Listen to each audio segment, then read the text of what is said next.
I'm at my desk at Meridian Capital Advisors when the call comes through at 9:14 on a Tuesday morning in April. The coffee I poured at 8:47 is sitting to the left of my keyboard. The surface filmed with that thin oil slick that forms when you stop drinking before you really start. Someone from the office kitchen took the other mug in the set before I got there.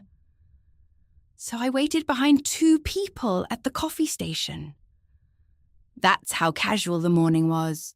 That's how ordinary things were 47 seconds ago. My name is Theresa Bolden. I'm 38 years old. The number on my phone display doesn't register. County Exchange. No name attached. I answer it anyway. Ms. Bolden? This is Carol with the County Recorder's Office, Title Division. I'm calling about a filing on parcel 7714-Briar. I don't own parcel 7714. Briar. My grandmother did, Odessa Bolden. She was 84 when she died, and she was in full possession of her mind when she made her will.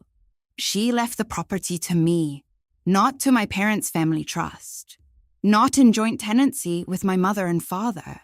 To me, Theresa, sole named heir. The house sits on 4/10 of an acre in a neighborhood where the tree canopy is 40 years old, and the properties hold their value. The assessed value is $340,000.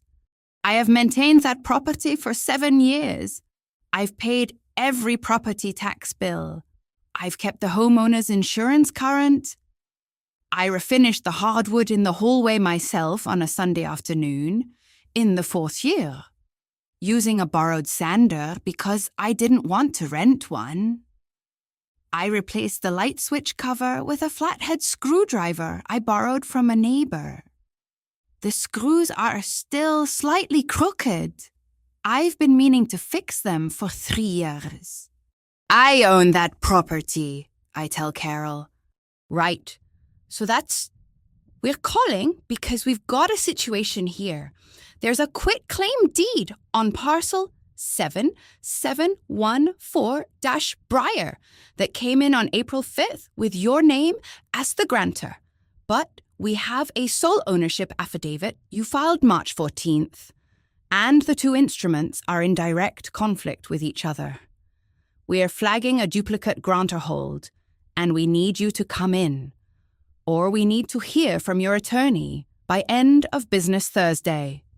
She's talking about my grandmother's house like it's a math problem that doesn't balance. I didn't file a quitclaim deed, I say. Right. I understand.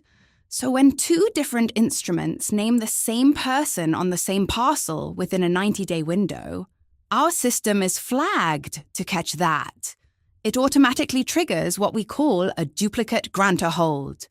Both documents suspend in processing until the conflict gets adjudicated. I'm calling to let you know that we need you to come into the office in person, or we need to hear from your attorney by end of business Thursday. End of business Thursday is 3 days away. A weekend in between. Who filed the quitclaim deed? I ask. I can't discuss the grantor's identity over the phone without a release. But the document has your name on the signature line. I have your name right here. She means the signature.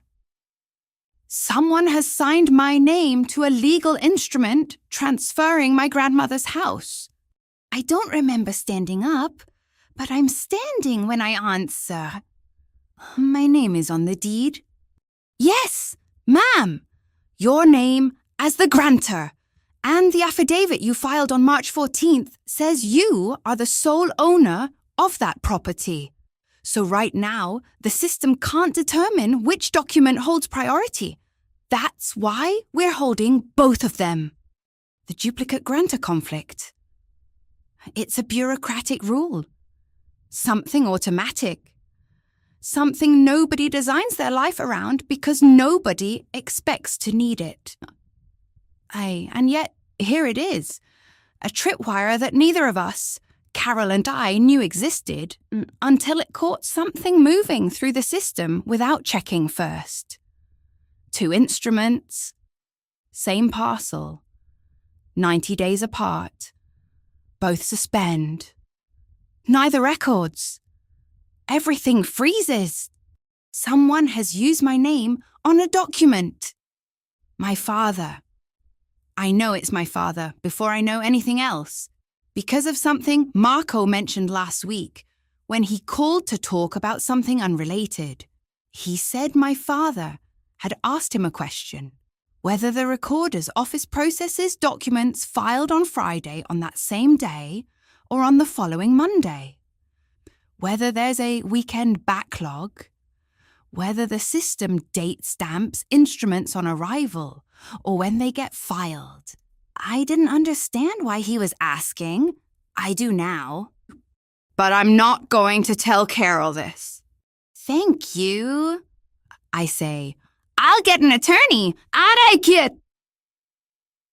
You'll need to come in with documentation, Carol says. Any proof that you didn't sign that quitclaim. Bank records, calendar records, anything that establishes where you were on the execution date. The notary will have listed a date. I hang up. The office is normal. Tuesday morning, Karen from Actuarial is walking past with spreadsheets nested in both arms. Someone is microwaving something in the break room. That distinctive smell of reheated rice. Someone is on a phone call trying to explain a numbers discrepancy. Someone is eating a protein bar at their desk. Fluorescent light. HVAC hum.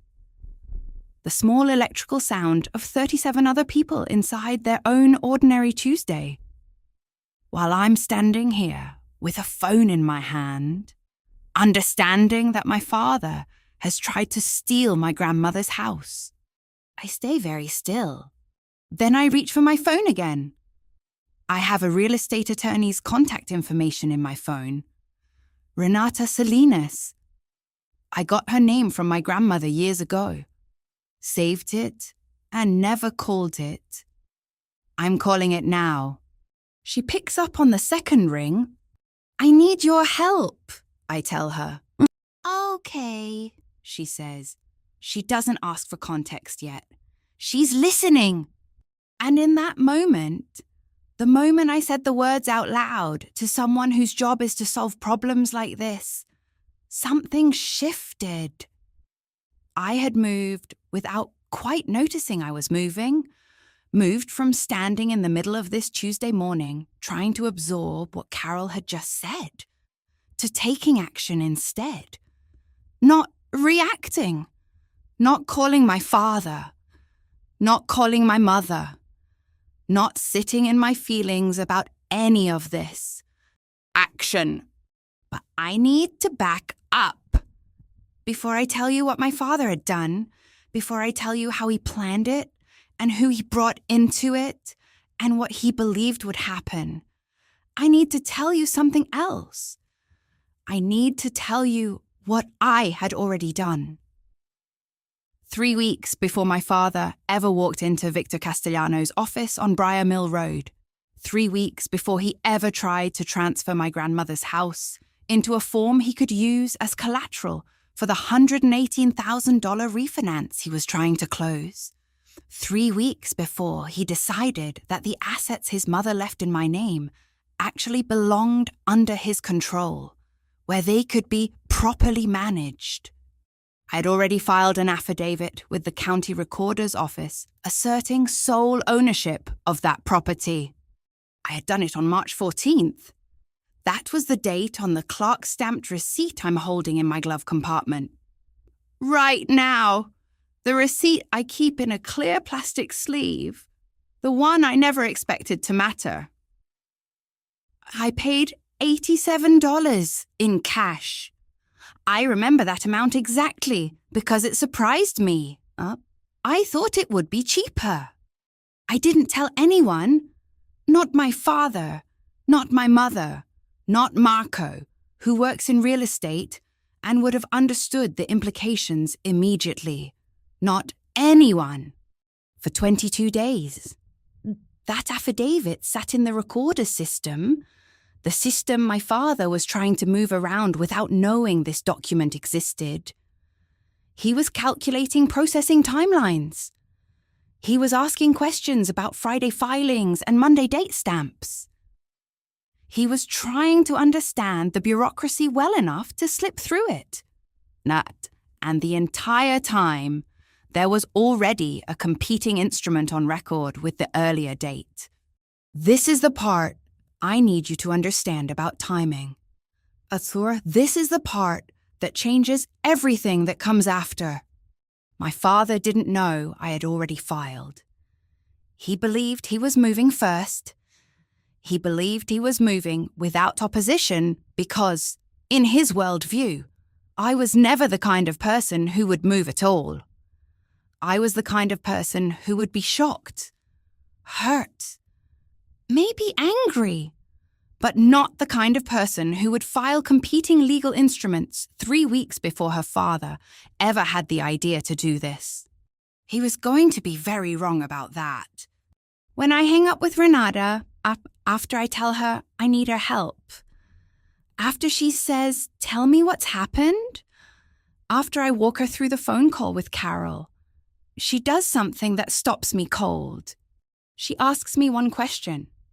"Do you have documentation that you filed the affidavit?" "Yes," I tell her. "A receipt from the recorder's office, March 14th. Same day, filing." "Then you already have your answer," Renata says. Not, "Let me help you figure this out." Not, "Let's talk strategy." Not, "We'll need to move quickly." Just, "Then you already have your answer." And I realize she's right. The duplicate grantor conflict isn't a problem we need to solve. It's the solution I didn't know I'd already built. My father filed April 5th. I filed March 14th. The recorder system doesn't care about his intentions or his notary or his certainty that he was moving first. The system cares about dates. Dates are facts. Facts are records. Records are what the law reads from. I have 22 days on him. I just didn't know I was keeping score. "I'll come in tomorrow," Renata says. "We'll build the file and come up with our approach before Thursday." "Thursday? 72 hours. "He doesn't know I filed that affidavit," I tell Renata. "Then we keep that advantage," she says. Advantage! That's the word that sits with me when I hang up. I'm sitting at my desk again. The coffee is still there, completely cold by now. I didn't touch it this entire time. Karen from Actuarial is still working. The office is still moving. Nobody knows that my grandmother's house just turned into a legal problem that runs on very clear arithmetic. Nobody knows that my father just learned, 3 hours ago, that a daughter he believed would never fight is about to introduce him to paperwork he didn't even know existed. I'm thinking about this clearly now. I'm not in shock. I'm not even angry yet. What I feel is closer to something else. Something like sorrow mixed with the first clear understanding of what's about to happen. My father is going to walk into an administrative hearing room on May 7th, believing he still has a legal position. He's going to present a notarized deed bearing my forged signature. He's going to have a lawyer. He's going to look like the reasonable parent who was trying to consolidate family assets. He's going to walk in believing he's already won. And then the recorder's office is going to tell him about the affidavit I filed on March 14th. I look at the cold coffee and I think, I've been preparing for this without knowing. was preparing for it. Not the legal side. I had no idea what I was doing when I walked into Renata's office 3 weeks ago with a half-formed question and a feeling of wrongness I couldn't quite name. That was intuition. That was Marco passing along something he shouldn't have. Me hearing it as a warning, and me deciding to move without fully understanding why. The preparation that matters happened over 7 years. 7 years of keeping receipts. 7 years of documenting insurance payments and property tax amounts. 7 years of maintaining a property that was supposed to be mine. Treating it like it was mine. And preserving evidence of that treatment so thoroughly that the law would have to recognize what I'd already done. 7 years of being careful, of keeping records, of doing everything right. I just didn't know I was building a wall made of paper, and that paper was eventually going to be all that stood between me and a man who believed the law was flexible when the family money was at stake. But it does stand. It already stands. The receipt is in my glove compartment. The affidavit is in the recorder system. Date stamped March 14th. Clerk verified same day. With the recorder's seal on it. My father filed April 5th. 22 days too late. And he still doesn't know. When I leave the office that day, I drive to the parking garage and sit in my car for a few minutes before I start the engine. I'm looking at the glove compartment where the receipt is sitting, in its clear plastic sleeve, the one I've kept for no particular reason. That's what I said to myself when I first saved it. As if documents just kept themselves. As if I was the kind of person who naturally preserved everything. And this receipt was just part of that habit. But that's not true. I saved this receipt because some part of me knew that I was going to need it. I'm sitting in this parking garage, a place nobody will see me, a place between my office and my home, and I'm understanding something about myself that I don't like very much. I'm understanding that I've been afraid of my father for a long time. Not afraid of violence, not afraid of him raising his voice, afraid of the thing that's actually true, that he would look at my grandmother's gift to me and see a resource that belonged to him, that he would value his need to control family assets more than he valued the fact that Odessa put the house in my name specifically, the deliberately, with full knowledge that I was not in my parents' trust. He didn't respect that choice. He was going to undo it, and I've been afraid that the law wouldn't care enough to stop him. But it will. The law cares about dates. Dates are easier to argue about than motives. Dates are not emotional. Dates are not deniable. I start the car! The thing is, I didn't set out to protect myself by filing that affidavit. I didn't set out to outmaneuver my father. I didn't even fully understand why I was doing it when I walked into Renata's office 3 weeks ago. But I did it. And then I did what I've been doing for 7 years anyway. I kept my receipts. I kept my documentation.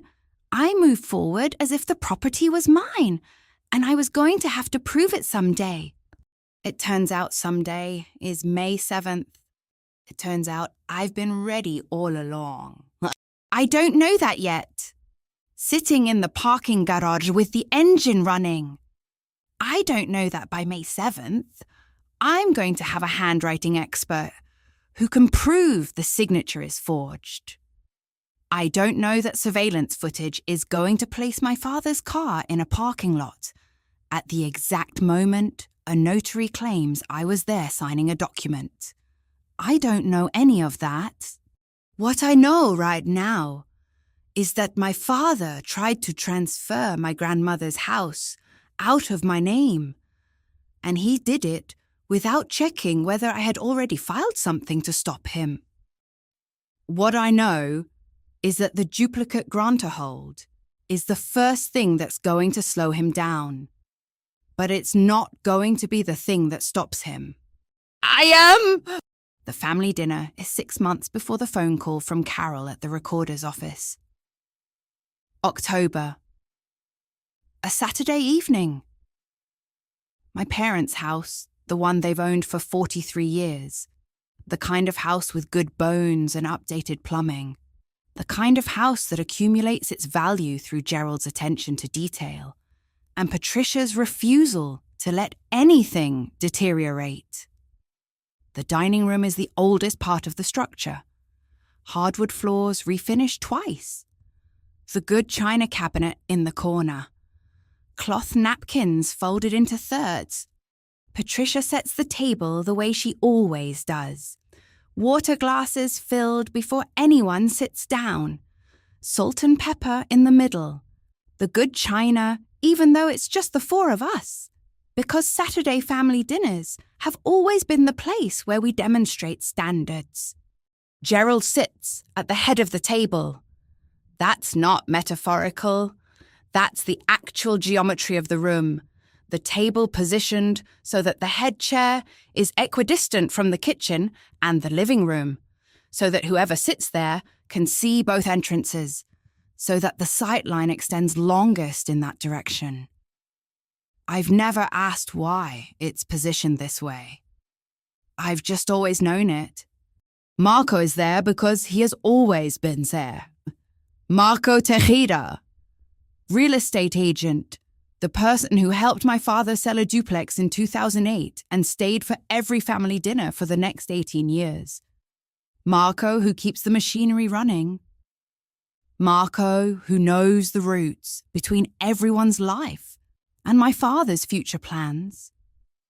He's auxiliary family now, present enough that he's part of the fabric, distant enough that he can be useful to everyone without taking sides.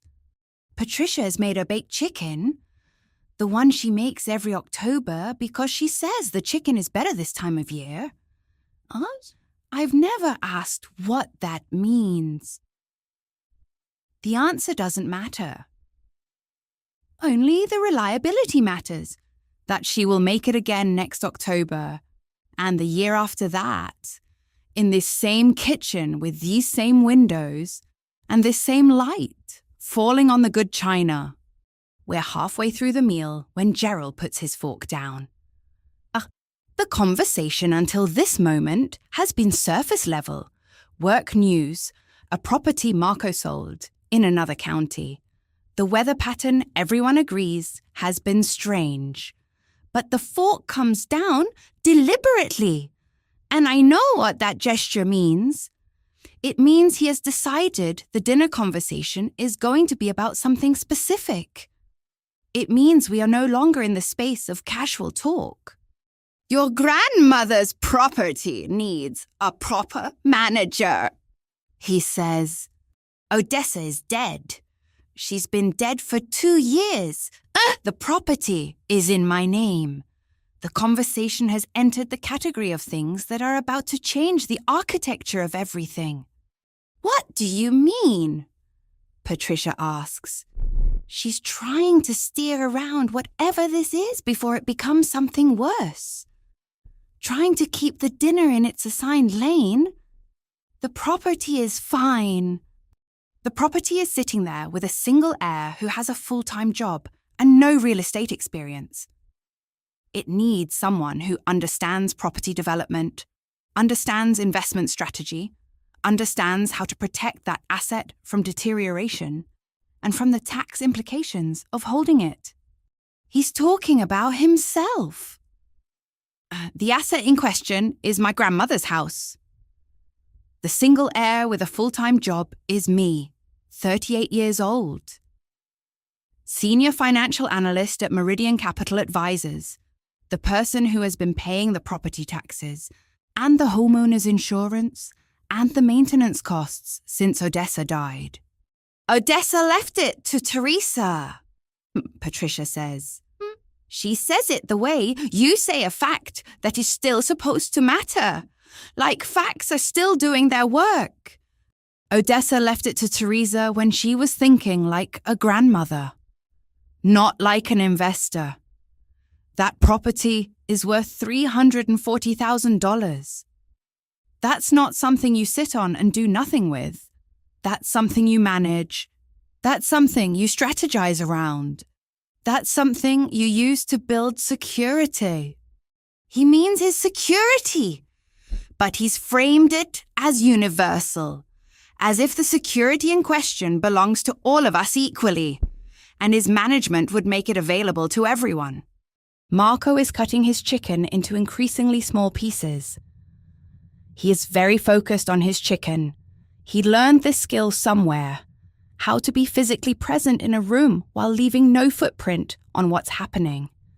I have some contacts at the county level, Gerald says. People who work in property records. People who understand the systems. People who can advise us on the best way to transition this into a structure that makes more sense. Transition. That word lands wrong. That's not a word you use for something you're helping with. That's a word you use for something you're managing without someone's full participation. I put my fork down. My hands are still visible. My voice is steady. What kind of contacts? I ask. He's eating. He takes another bite before he answers, which means he's buying time. He's thinking about what to say. Just people. People who know how the system works. People I've dealt with before. Who specifically? You know what? He puts his fork down now. This is the moment where he decides the conversation is over. Where he uses the authority of the table position. The authority of 43 years in this house. The authority of being the person who has always managed the resources to declare that this is not the time for this discussion. This isn't the time for this. Let's just enjoy Patricia's dinner. She's made it perfectly. He picks the fork back up. He takes another bite. The conversation is finished because he has closed it. This is how my father operates. Not with argument, with dismissal, with the shifting of attention to something else. Patricia's cooking, which is objectively good, which is therefore praiseworthy, and therefore the conversation has moved on because surely we all agree that enjoying good food is more important than whatever I was asking.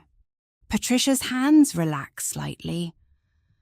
She was braced for something worse.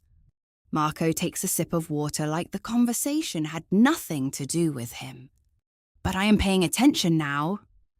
I'm noticing the architecture of what just happened.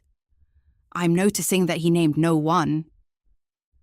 I'm noticing that contacts at the county level is specific enough to sound like a plan that already exists, but vague enough that I can't ask follow-up questions without looking like I'm challenging him, which would be disrespectful to Patricia's dinner table, which would make me the person who is ungracious and argumentative. I'm noticing that Marco already knew this was coming, that he was braced for it the same way I just was, which means this conversation has happened before, probably between my father and Marco, in a context where I wasn't present. I'm noticing that my father wants something from my grandmother's house, and he's already decided how to frame it. Not as wanting something, but as correcting a mistake, as protecting an asset from mismanagement, as him doing what he's always done, managing resources so that people like me, people who don't understand systems and processes, don't stumble into expensive mistakes. 2 weeks later, Marco calls me. I'm at home. It's a Thursday evening. I'm still in the clothes I wore to Meridian Capital. My laptop is open on the coffee table, and I've been sitting with it long enough that it started to demand attention, asking if I want to sign in again. The light outside is already gone. October evening, light disappears fast. Hey, I was just calling to check in, Marco says. How's work? How are you doing? Fine. Same as always. What's going on? There's a pause. Not a long one, but long enough that I know he's decided something. Long enough that I know whatever he's about to say has been sitting on him for a while. Your dad's been dealing with some stuff, Marco says. You know, refinancing a property, cleaning up some old loans, just normal real estate stuff. It's not a big deal, just normal business cycles. I wanted to call and let you know because he might mention it. And I don't want you to worry about it. I don't say anything for a moment. Okay, I say. How much? How much what? How much does he owe? Another pause. Longer this time. 118,000, Marco says. Give or take. It's spread across a couple of properties and some personal credit lines. Nothing unusual. It's just he needs some collateral to clean it up in one refinance instead of managing multiple loans and juggling the payment schedules. He's been stressed about it. 118,000. I'm doing the math without speaking.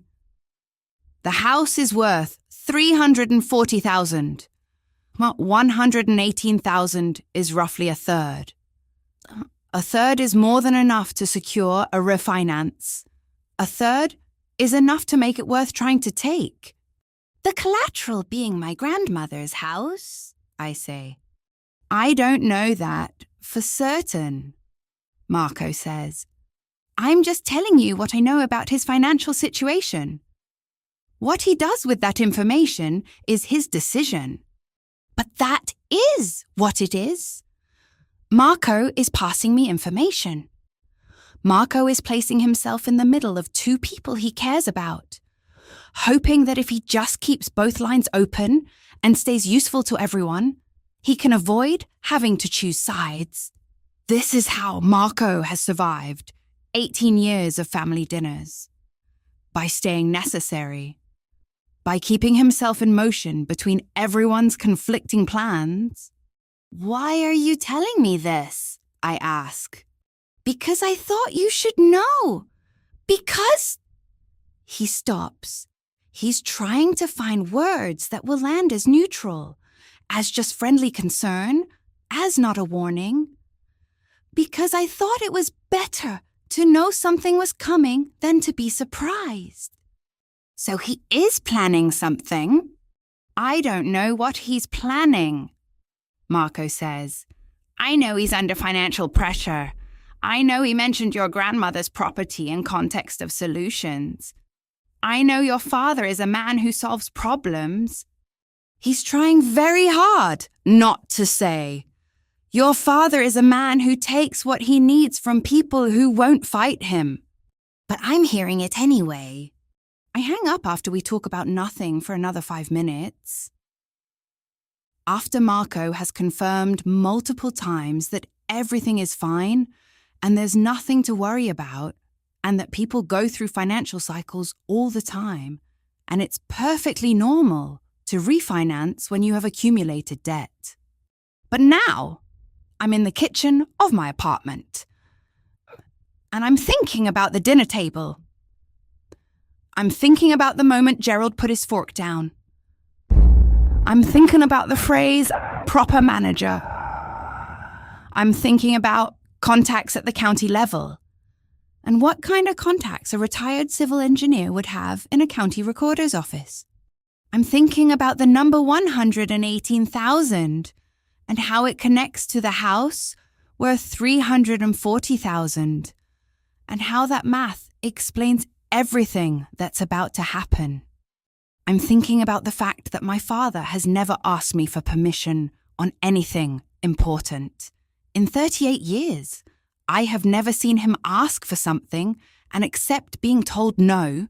What he does instead is make decisions and then invite me to live inside them.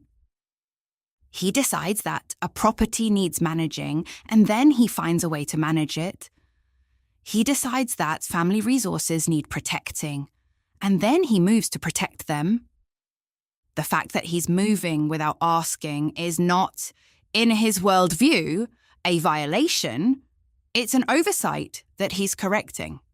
The internal logic is airtight from his perspective. My grandmother left me a house, which I did nothing to earn. I have no experience with property management or investment strategy. He has both. He needs collateral for a refinance. I have collateral he needs. The obvious solution is for him to move the property into a position where he can access it. Not as theft, as correction, as him doing what he's always done, managing the resources of the family so that everyone benefits from his competence and his willingness to handle the difficult parts. The fact that those resources are in my name is, to him, an administrative problem. The kind of problem that people with contacts at the county level solve every day. He doesn't believe he's stealing because he's incapable of stealing from his own family. Managers don't steal. They allocate. They protect. They do the hard work so that people like me don't have to. What he's never considered is that I would move first. In 38 years, I have never moved first on anything that mattered. I have waited. I have asked permission. I have framed my wants as questions and shaped my decisions around his answers. I have been the daughter who doesn't cause problems, the daughter who is stable and responsible and quiet. He's built his entire plan on the foundation of knowing exactly who I am. What he doesn't know is that knowing what's coming is its own kind of power. The information comes from Marco on a Monday evening, 3 days after the dinner, where my father mentioned contacts at the county level. Marco is calling about something else, a property tax deadline, a question about insurance coverage, but before he hangs up, he mentions it, almost as an afterthought. By the way, your dad was asking me about the county recorder's office, like specifically about how they process filings, whether they date stamp things on the day they receive them or the next business day, whether there's a backlog on Fridays. I'm at home. I'm holding the phone and not saying anything for a moment. He wanted to know if the weekend affects the processing. Marco continues. Like, if you file on a Friday, does it get stamped that same day? Or does it sit in a queue until Monday? Whether stuff filed Friday morning gets a Friday date stamp, or if the system holds it for Monday processing.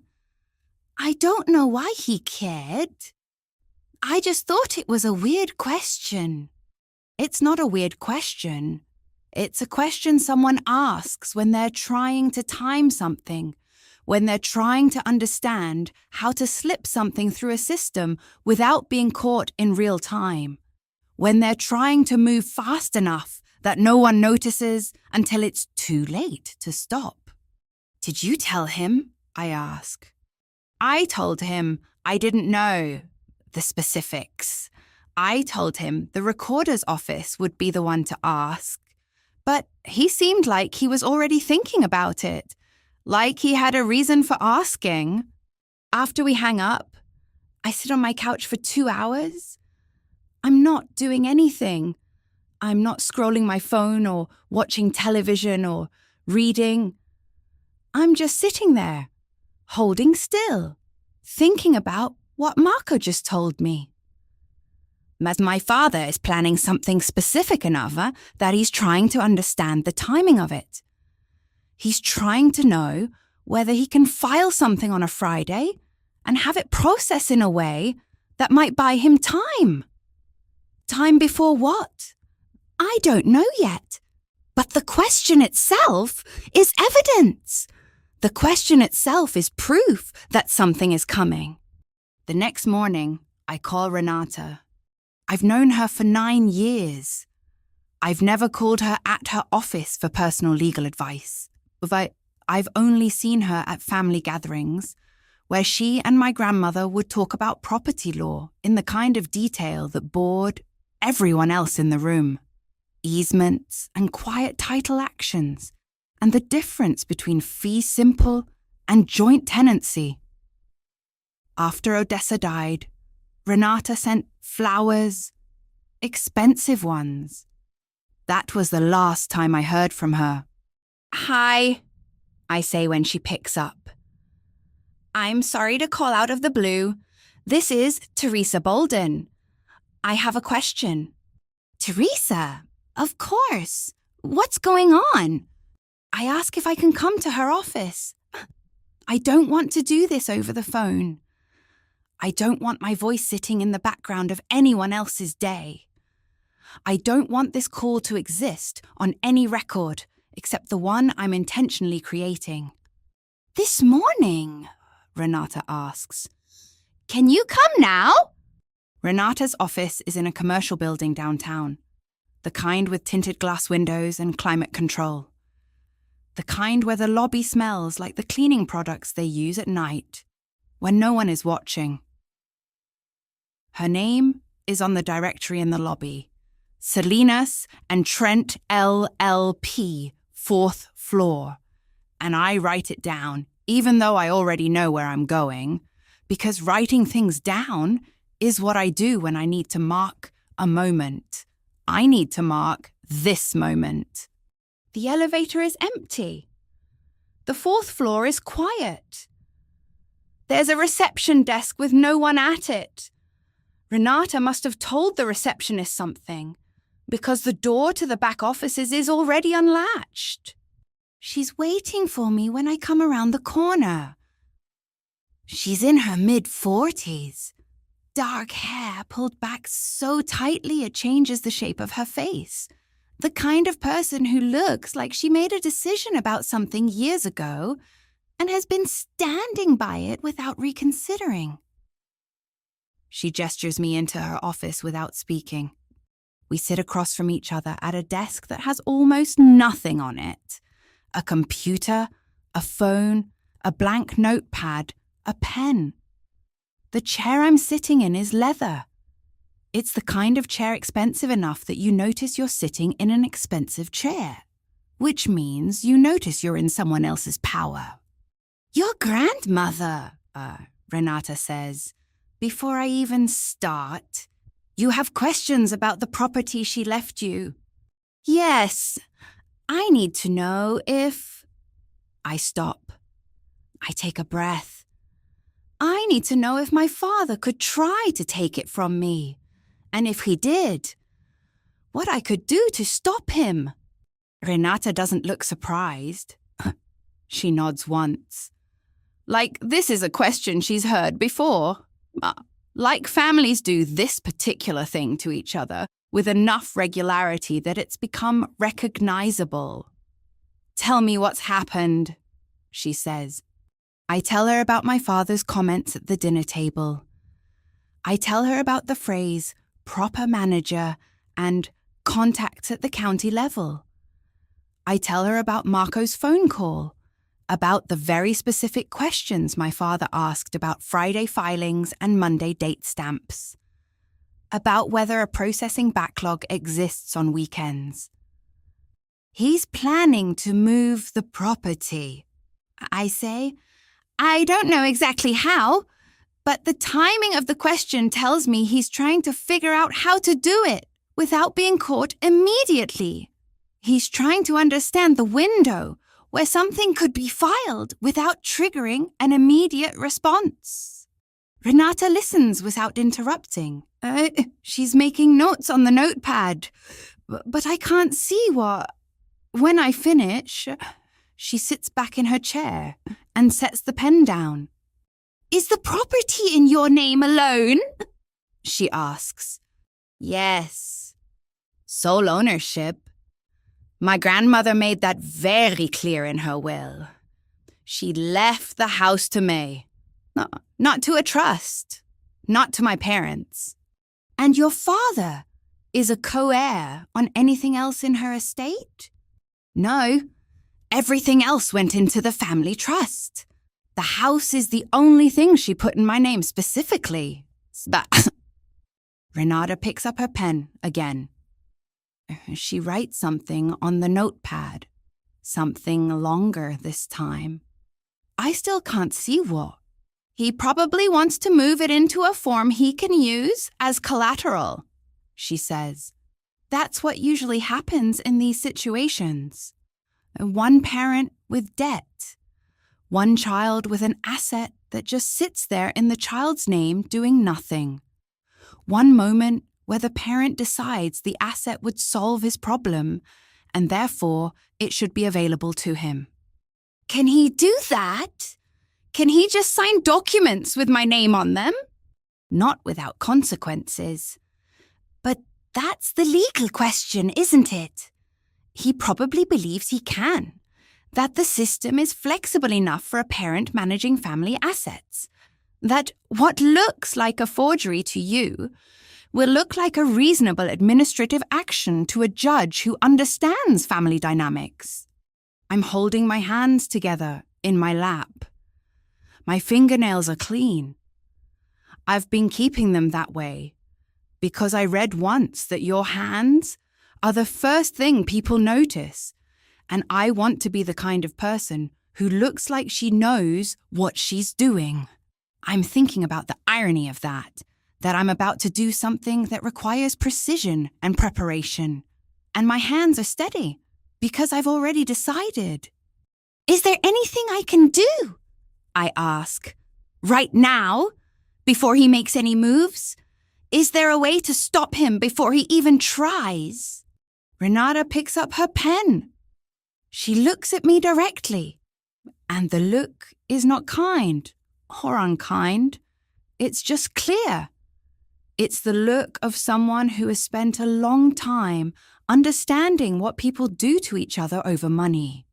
You could file a sole ownership affidavit with the county recorder's office, she says. It would establish your claim on the record, create an official document that says you assert ownership of that property. If he later tries to file a quitclaim deed or a transfer document with your signature, the system flags a conflict. Both documents go into administrative hold until the conflict is adjudicated. The duplicate grantor hold. It's called an automatic safety mechanism. One sentence. That's what she gives me. Really.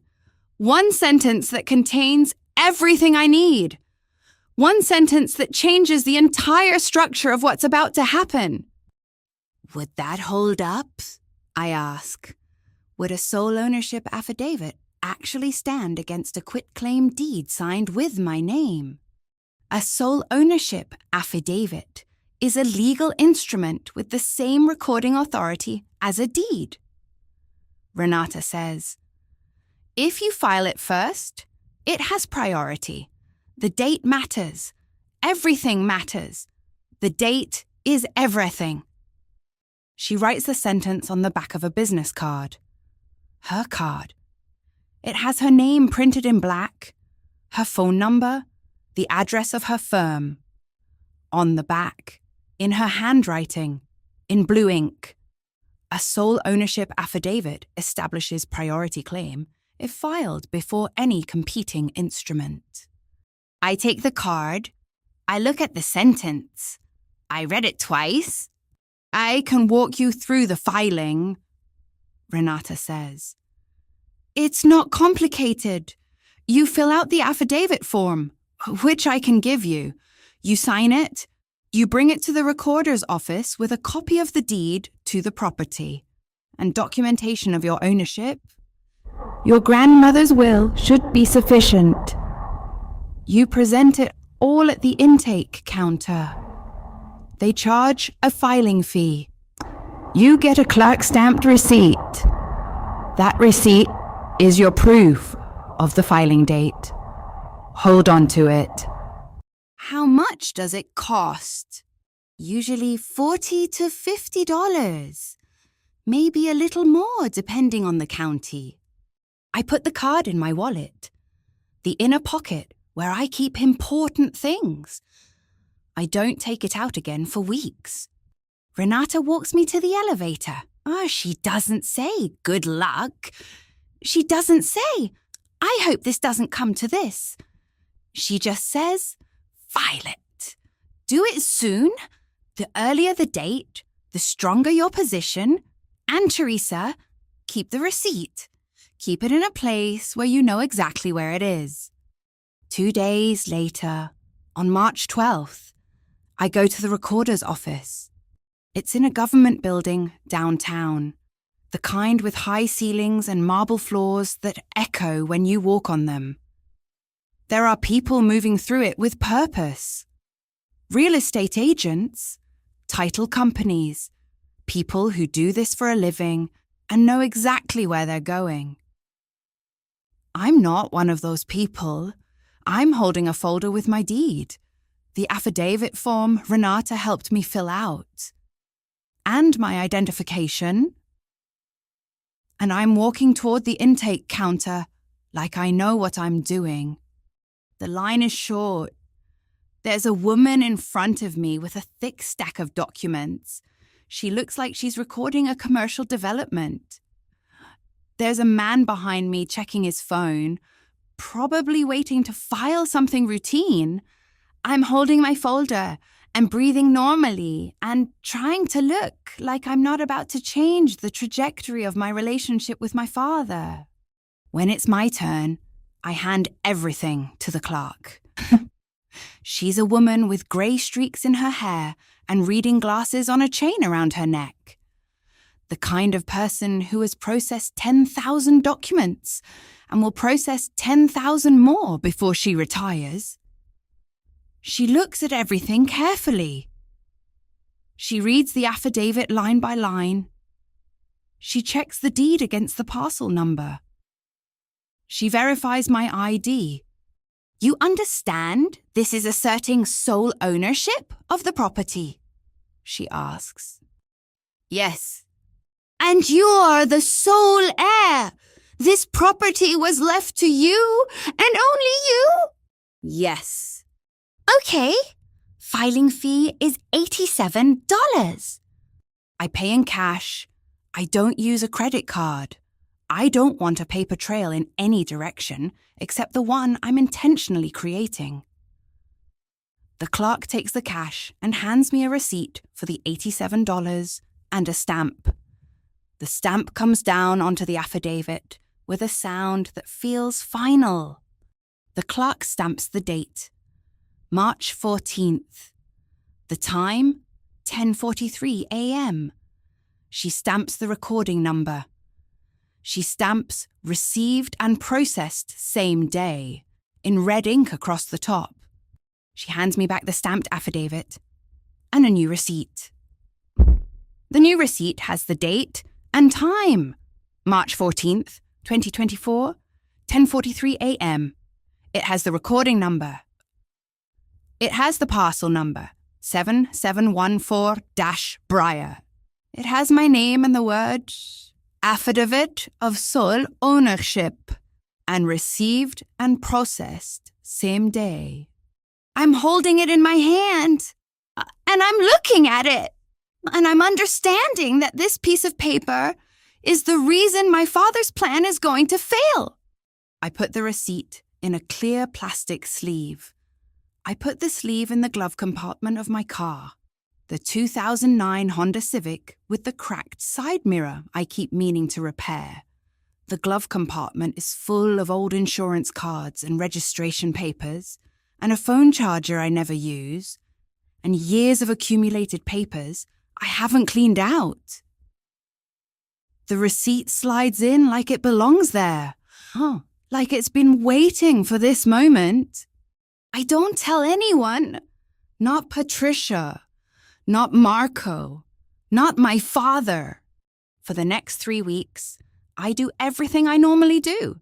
I go to work, I attend meetings at Meridian Capital Advisors, I review financial documents and calculate risk profiles, and send emails that have nothing to do with forgery or property deeds, or the fact that my father has no idea that I've already moved. I eat Sunday dinner at my parents' house on March 17th. Gerald is talking about a property he and Marco are managing. Something about a zoning issue and how it can be resolved if someone with the right connections makes the right call. Patricia is serving the same baked chicken she always makes, which is good, which means we all eat it and say the appropriate things about the seasonality of poultry and how remarkable it is that chicken really does taste different in the fall. Marco is cutting his chicken carefully, very focused on not being in the middle of anything. Nobody mentions the property my father wants to manage. Nobody mentions anything about the county recorder's office. I sit at the table and listen to my father talk, and I'm thinking about the receipt in my glove compartment. I'm thinking about the date, March 14th. I'm thinking about the line that says, received and processed same day, which means there's no ambiguity about when the filing occurred. No processing backlog, no Friday to Monday gap, no space for my father to exploit. On March 24th, I have another Sunday dinner. The same table, the same china, the same light coming through the same windows at the same angle. Gerald tells me he's thinking about taking a trip to look at some properties, maybe out of state, maybe somewhere with better potential for development. He mentions the property my grandmother left me in a way that suggests it's still under discussion, still something he's thinking about, still something that needs managing by someone with real expertise. I cut my chicken. I listen. I don't say anything. The following week, Marco calls again. Your dad's going to be meeting with someone, he says. I don't know exactly who, but someone who can help him with property matters. Something about restructuring assets. Don't be surprised if he mentions it to you. Okay, I say. It's nothing to worry about. Just normal business stuff. I'm not worried, I say. But I am, in a way, that doesn't show. I'm worried the way you're worried when you know what's coming, and you've already prepared for it, and you're just waiting to see if your preparation is going to work. The 3 weeks are about waiting and normalcy layered on top of each other. I'm going to work. I'm paying attention in meetings. I'm sitting at my desk and reviewing documents and responding to emails. I'm sitting at my father's table. I'm listening to him talk about solutions to problems. He hasn't told me of problems. I'm sitting in the middle of his planning without him knowing I'm there, without him knowing that I've already moved. The receipt is in my glove compartment. The affidavit is in the county system. The date is fixed, March 14th. The time is recorded, 10:43 a.m. The documentation is irrefutable. He has no idea any of this exists. He's still in the phase where he's calculating, still in the phase where he's asking Marco very specific questions about processing backlogs and weekend time gaps.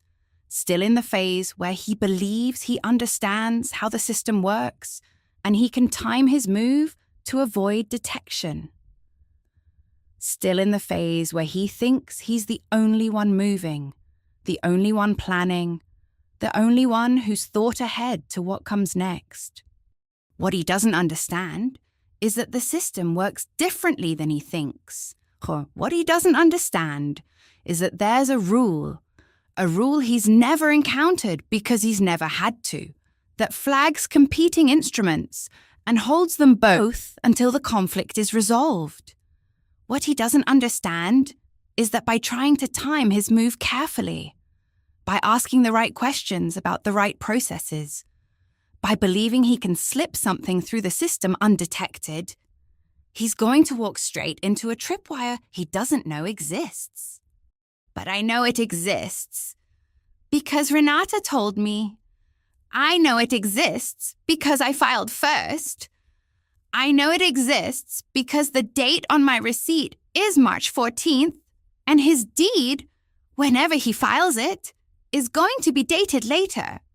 The 3 weeks are not a waiting period. They're the most active 3 weeks of my life, and I'm doing it while sitting still.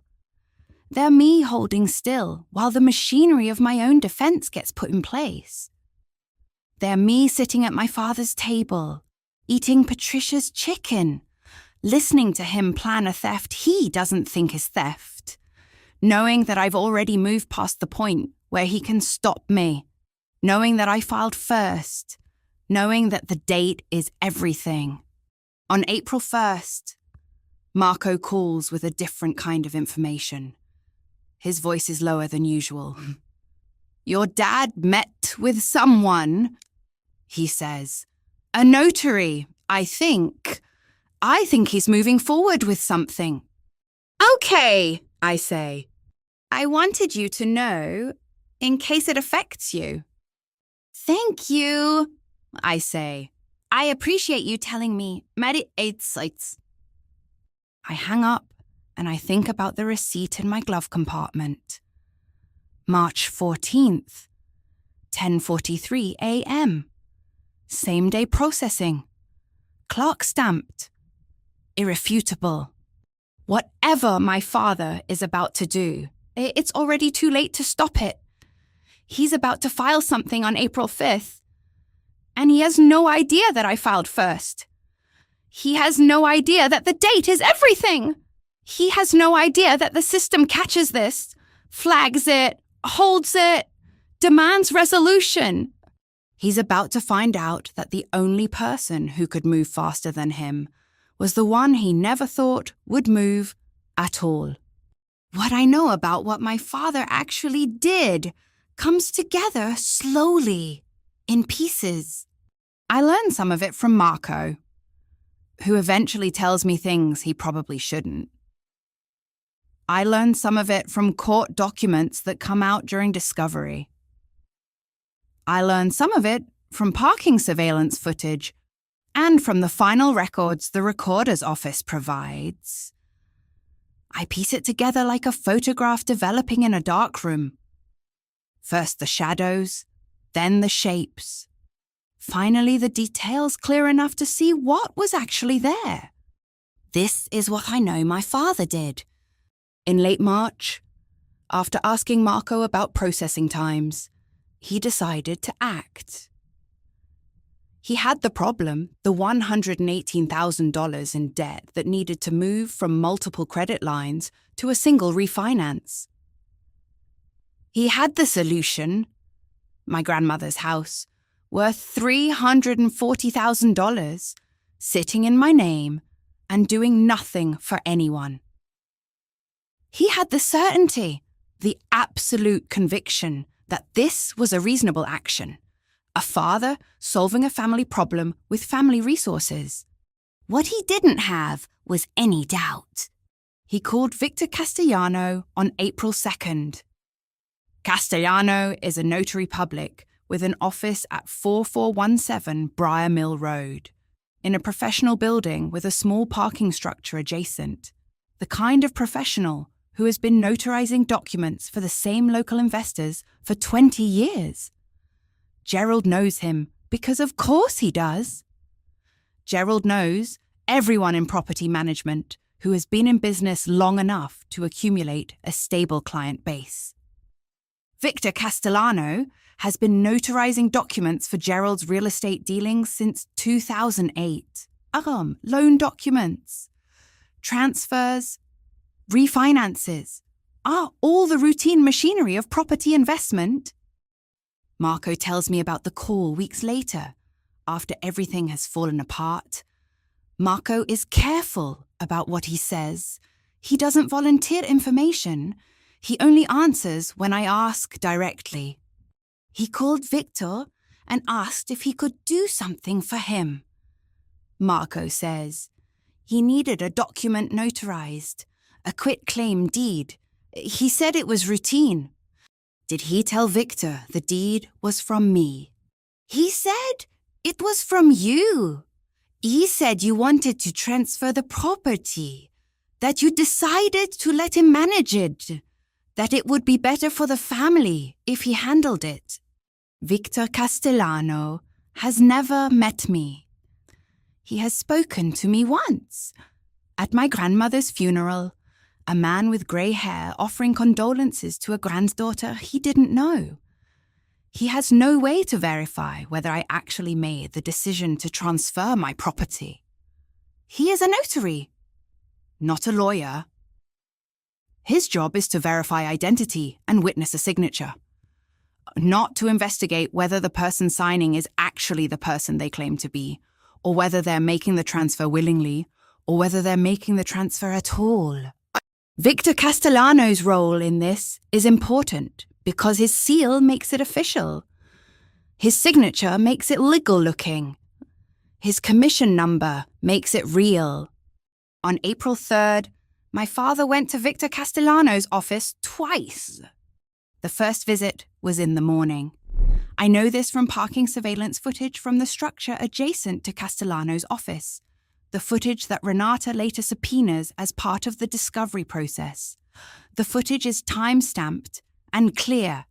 My father's silver Honda Accord, the 2016 model with the custom steering wheel he had installed himself, appears in Bay 14C at 10:38 mm.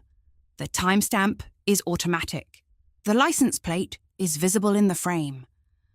There is no question about the identity of the vehicle or the time. He was there for 40 minutes. He left. Then he came back. The second visit was at 11:18.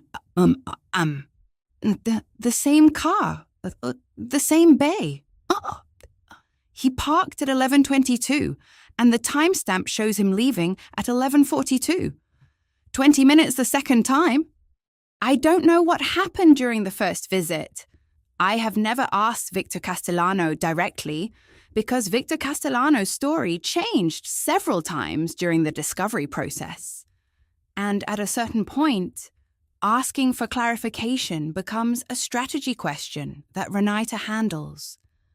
I don't know if my father brought a draft of the deed and worked through it with Victor, hammering out the language, making sure it was correct.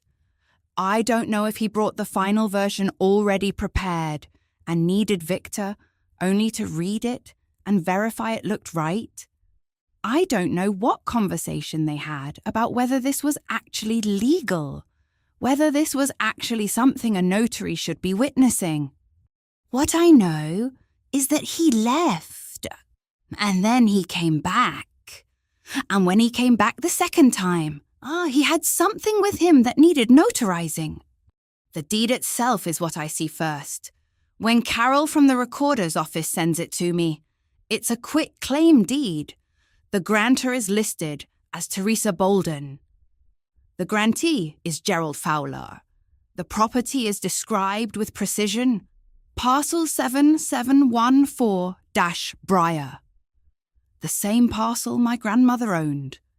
The same parcel that is in my name. The legal description is correct. The address is correct. Everything on the instrument is accurate except for the signature. The signature is not mine, but it looks like mine. It's close enough that someone who didn't know the difference would think it was mine. The loops are similar, The flow has been studied. The pressure of the pen has been matched. The letters are the right height and the right slant. Someone has practiced this signature more than once before putting pen to paper on the actual deed. Whoever signed my name knew what they were doing. Victor Castellano's notarial seal is on the document. The official state seal, the kind that comes down with pressure and authority. His signature is directly below what claims to be my signature. His commission number is there, 4701892. His office address is listed, 4417 Briar Mill Road. The date on the notary certificate is April 3rd. The location is listed as his office. He certifies that he personally witnessed the execution of this document. What I don't know until later, when Renata asks for surveillance footage as part of the discovery process, is that I was never at 4417 Briar Mill Road on April 3rd.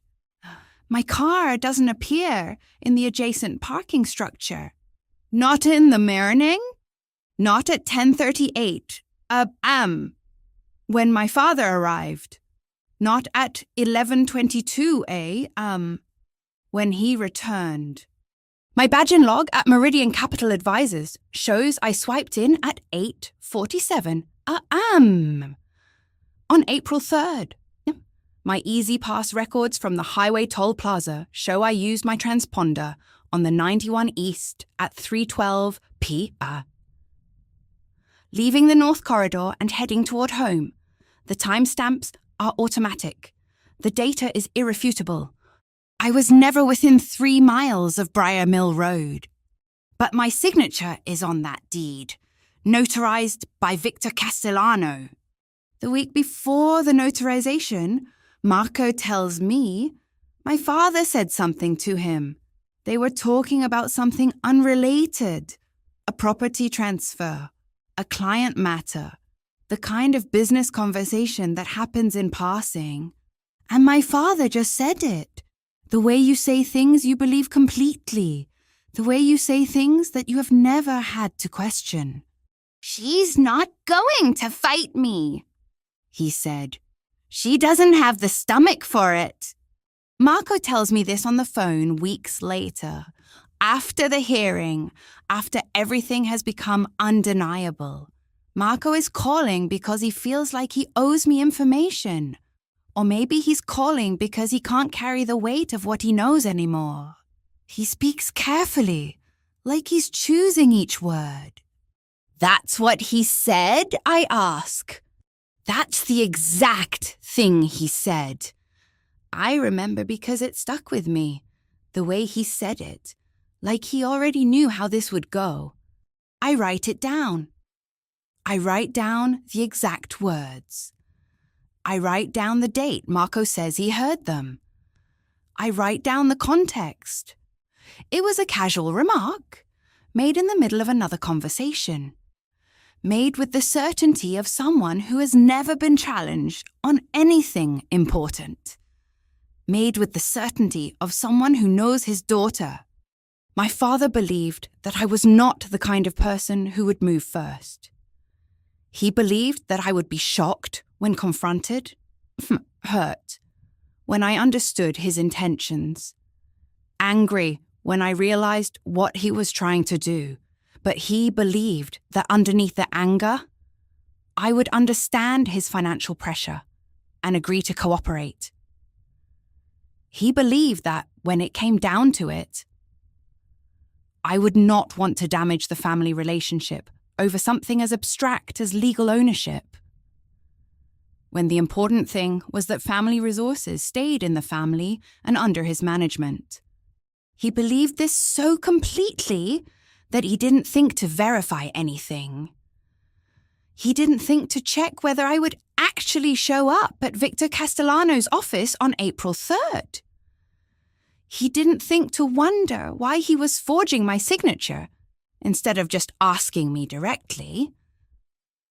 He didn't think to consider that there might be a paper trail he didn't know about, a filing he didn't know existed, a moment 3 weeks earlier when I had already moved. He was so confident in his understanding of who I was that he never checked whether he was right. On April 5th, a Friday, my father drove to the county recorder's office in person. He was not going to trust this to a mail-in filing or a title company handling the paperwork. He was going to walk the document to the counter himself. He was going to present the quitclaim deed with Victor Castellano's official notary seal on it. The signature he believed was mine, the date that he had calculated so carefully to avoid the processing backlog he thought existed.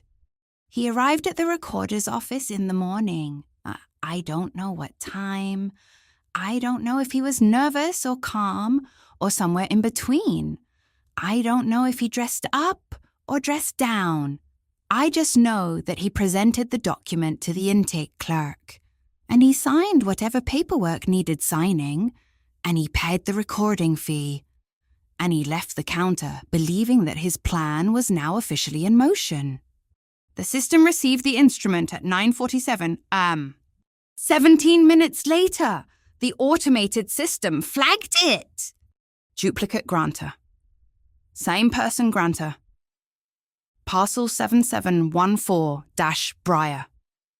90-day window between filings. Both instruments suspended.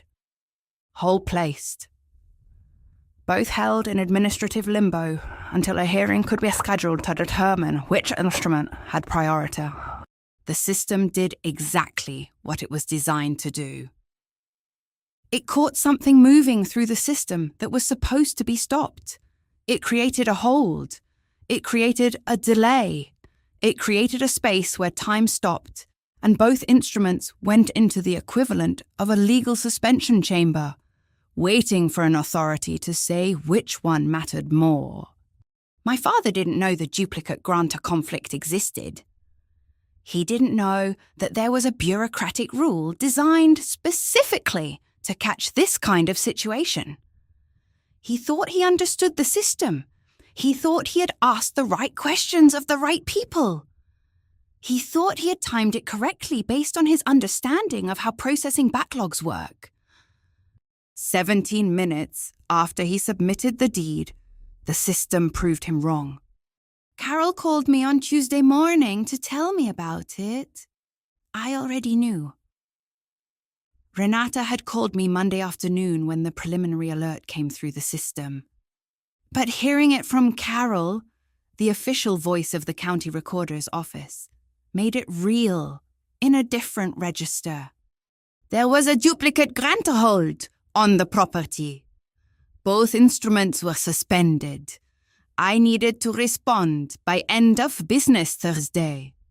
My father had just learned, through whatever channels he used to monitor his filings, probably a call from the recorder's office to the notary, or a notification through whatever online system he accessed, that something had gone wrong, that his document was suspended, that his plan was not moving forward as expected. He had no idea why. He would spend weeks not understanding why. He would spend weeks believing that there had been some kind of technical error, some kind of administrative glitch, some kind of bureaucratic thing that could be fixed if he had the right conversation with the right person at the recorder's office. He didn't know that I had filed first. He didn't know that the system was doing exactly what it was supposed to do. He didn't know that the date was everything. And I had won on March 14th, 3 weeks before he ever walked into Victor Castellano's office. What he was about to discover, what he would discover in the hearing, when Renata laid out the entire chronology in front of Gloria Reyes, the hearing officer, was that his certainty about who I was had been the single biggest mistake he could have made. That by assuming I wouldn't fight, he had failed to check whether I already had. That by being sure of himself, he had been careless. And carelessness, when you're committing a felony, is the thing that makes the difference between success and failure. I drive to the county recorder's office on Wednesday afternoon. It's a 40-minute drive from Meridian Capital, and I leave the office at 3:15 p.m., telling my supervisor I have an appointment I couldn't reschedule. It's not technically a lie. The appointment is with the county recorder's office. I just haven't scheduled it in advance.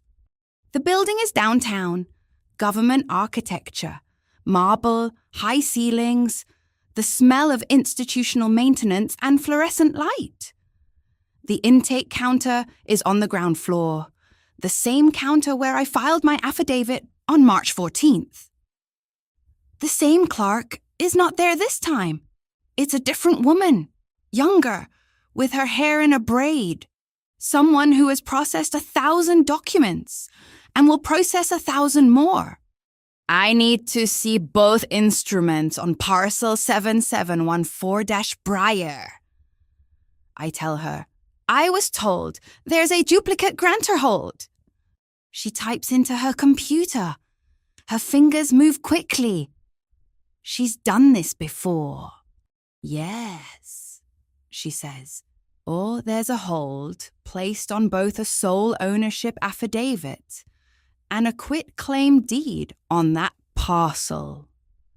Both are in suspension pending resolution of the conflict. You're the grantor on both? I'm the owner on the affidavit, I say. The quitclaim is forged. She doesn't react. She probably hears this once every 3 months. Someone comes in saying a document is forged. It's procedural. It's part of the job. Let me pull them both so you can see what we have on file, she says. She gets up and goes to the back. I'm standing at the counter. There's a man behind me with a stack of documents. A commercial real estate transaction, from the look of it. There's a woman to my left, filling out a form. The intake counter is just part of the day here. My father's plan collapsing is just another filing conflict to resolve. The clerk comes back with 2 folders. She opens the first one. It's my affidavit, the one I filed on March 14th. I can see the clerk stamp from the distance, the date, the time, the recording number. I can see my signature where I actually signed it. I can see Renata's language. Theresa Bolden hereby asserts sole ownership of the property known as parcel 7714-Briar. The second folder is the quitclaim deed. It's the document I've only seen in scanned form, sent to me by the recorder's office. Seeing the original is different. The paper is thick. The notary seal is embossed, creating actual indentations in the page. Victor Castellano's signature is in blue ink, the kind of ink that notaries use because it shows up differently than black ink on a photocopied document. And then there's the signature that's supposed to be mine. Let me show you the dates, the clerk says. She points to the affidavit first. This one came in on March 14th. The timestamp shows 10:43. Same day processing. The recording number is 2024-045721. She points to the quitclaim deed. This one came in on April 5th. The timestamp shows 9:47 m. The recording number is 2024-068954. So both are in the system, I say. Both are in the system. Both have been processed and recorded. But because they name the same grantor within a 90-day window, the system flagged a duplicate grantor conflict. When that happens, we place an administrative hold on both instruments until the conflict can be resolved through a hearing. I'm looking at the dates. March 14th and April 5th. I'm doing the arithmetic in my head without speaking. 14 to the end of March is 17 days. Then 5 days into April. That's 22 days. 22 days between my filing and my father's. So what happens now? I ask. You file a response to the duplicate grantor alert. You assert which document is valid and why. He can do the same. If you can't agree, we schedule an administrative hearing. The hearing officer reviews all the evidence and makes a determination about which document has priority. 22 days. My father spent weeks planning. He found a notary. He practiced forging my signature. He drove to the county recorder's office himself to make sure the document got filed. And he was stopped by a rule that neither he nor Victor Castellano nor anyone involved in the scheme knew existed. He was stopped by a bureaucratic tripwire designed to catch exactly this situation. He was stopped by the fact that I filed first. Can I get copies of both documents? I ask the clerk. Yes. That'll be $5. She makes copies. The original affidavit. The original quitclaim deed. She staples them together and hands them to me. I'm holding them in my hands, and I'm understanding something that shifts the entire weight of the situation. My father didn't know this rule existed. He asked Marco about processing backlogs. He calculated whether Friday filings get date stamped on arrival.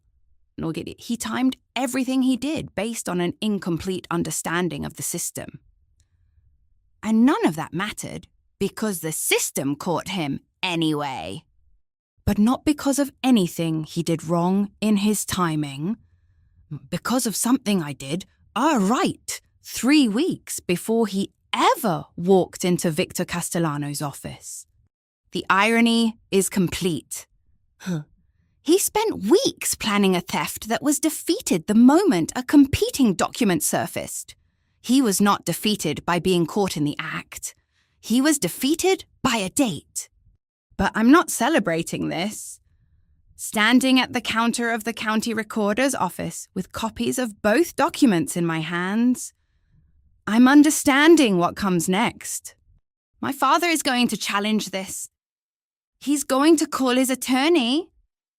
He's going to argue that the affidavit I filed is invalid, that it was filed without proper authority, that a sole ownership affidavit is not the same as a deed, and therefore shouldn't have priority over an actual quitclaim instrument signed by the property owner. He's going to need Victor Castellano to back his story. He's going to need Victor Castellano to stand up in a hearing and testify that I signed that deed, that I was present at his office on April 3rd, that he witnessed my signature and sealed it with his commission. And Victor Castellano, the notary who has been doing business in this county for 25 years, is now in a position where lying to a county hearing officer is a felony, where committing perjury in an administrative proceeding is a crime, where his professional commission is at stake, his reputation is at stake, and the possibility of prosecution is real. Victor Castellano now has everything to lose. I drive back to Meridian Capital with the copies of both documents on the passenger seat. I don't look at them while I drive. I'm thinking about what comes next. I'm thinking about the fact that my father still doesn't know that I know what he did. He knows the duplicate grantor hold has suspended his deed. He doesn't know that I filed the competing instrument. He probably thinks there's been some kind of mistake, some kind of administrative error, something that can be resolved if he talks to the right person. He doesn't know that he's already lost. But more importantly, I'm thinking about what's about to happen to Victor Castellano. He's about to find out that he's implicated in a forgery. He's about to realize that my father walked into his office and presented a document claiming it came from me, and he sealed it with his commission without ever asking to speak to me directly, without ever verifying that I actually signed it. Victor Castellano is about to understand that he's now a party to this. I call Renata from the parking lot at Meridian Capital. I'm sitting in my car with the engine off, phone to my ear, 2 documents sitting on the seat next to me. I just left the recorder's office. I tell her, I've seen both documents. The duplicate grantor holder's in place. Both are suspended. Did she explain the protocol? Renata asks. She said we filed responses, and if we can't agree, there's a hearing. What happens to the notary? The notary is about to become very concerned about his liability, Renata says. He sealed a document with his commission, if that signature is forged. His commission is at risk. His reputation is at risk. He's going to want to protect himself. Does that help us? It means he's going to have to make a choice, Renata says. He can back your father's story and hope his word holds up against forensic evidence. Or he can reconsider whether he actually witnessed what he says he witnessed. I'm not going to hope that he reconsiders. Hope is not a strategy. But I'm understanding that the problem has just become more complicated for my father. He's not just defending his own position now. He's trying to get a notary to commit perjury on his behalf. That's a different calculation. When I hang up with Renata, I sit in the parking lot for another few minutes. I'm holding the copies of both documents. I'm looking at the dates again. March 14th, April 5th, 22 days. My father believed he understood how this worked. Marit, he asked the right questions. He timed his move carefully. He drove to the recorder's office himself to make sure it was handled correctly. He did everything he could to make his plan succeed. What he didn't do was check whether I had already moved.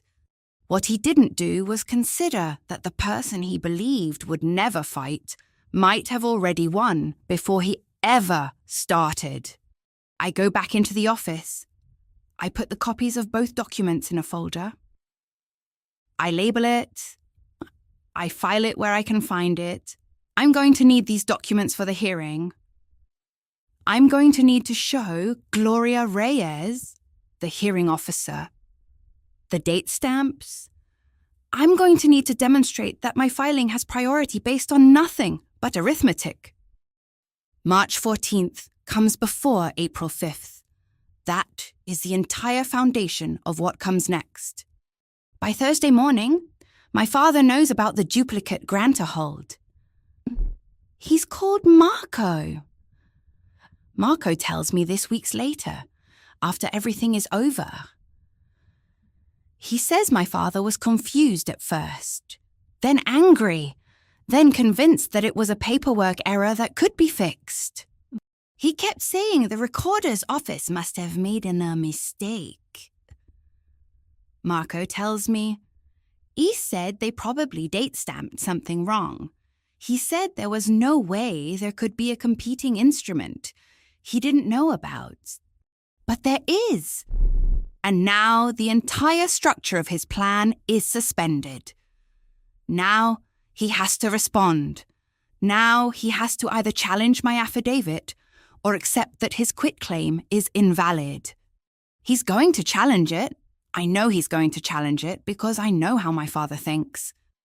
He's not going to accept that he lost. He's going to fight. He's going to bring in an attorney. He's going to try to discredit my affidavit as invalid, as filed without proper standing, as something that doesn't carry the same legal weight as a quitclaim deed. He's going to need Victor Castellano to support his position. And that's when everything gets worse for him. Because Victor Castellano is about to understand that he's been used. That my father walked into his office with a document, told him it was a transfer that I wanted to make, asked him to notarize it, and paid him in cash, so there would be no paper trail. And Victor Castellano sealed it with his commission, putting his professional license on the line, putting himself in the position of committing perjury if he has to testify to what he claims he witnessed. Victor Castellano is about to become a very motivated witness, motivated to protect himself rather than my father. But I don't know that yet. Standing in the parking lot with the documents in my hands, what I know is that the duplicate grantor hold has suspended both instruments. What I know is that my filing has priority by date. What I know is that the next phase has begun. The next phase is going to be harder. The next phase is the hearing. The next phase is where he fights back. But I've already won the most important part. I won it on March 14th at 10:43 am, when the clerk stamped my affidavit and handed me the receipt. Everything that comes after is just the system confirming what's already true. Victor Castellano's affidavit arrives on a Thursday afternoon. Renata calls me at work. I just received his response to the duplicate grantor alert. She says, he submitted an affidavit. You need to come to my office and see it. I leave Meridian Capital at 4:15 p.m. I tell my supervisor I have a family matter. I don't elaborate. The drive to Renata's office takes 40 minutes. I'm thinking about what an affidavit from Victor Castellano might contain. I'm thinking about the fact that he has something to lose now. His professional commission, his reputation, the business relationships he's built over 25 years. I'm thinking about what he might do to protect himself. Renata's conference room is on the 4th floor of the same building where I saw her 9 years ago, when I first asked her about sole ownership affidavits. The conference table is the same one. The windows overlook downtown. The light is starting to turn golden at the end of the afternoon. She hands me the document without speaking. It's a notarized affidavit. The header reads, Affidavit of Notary Public.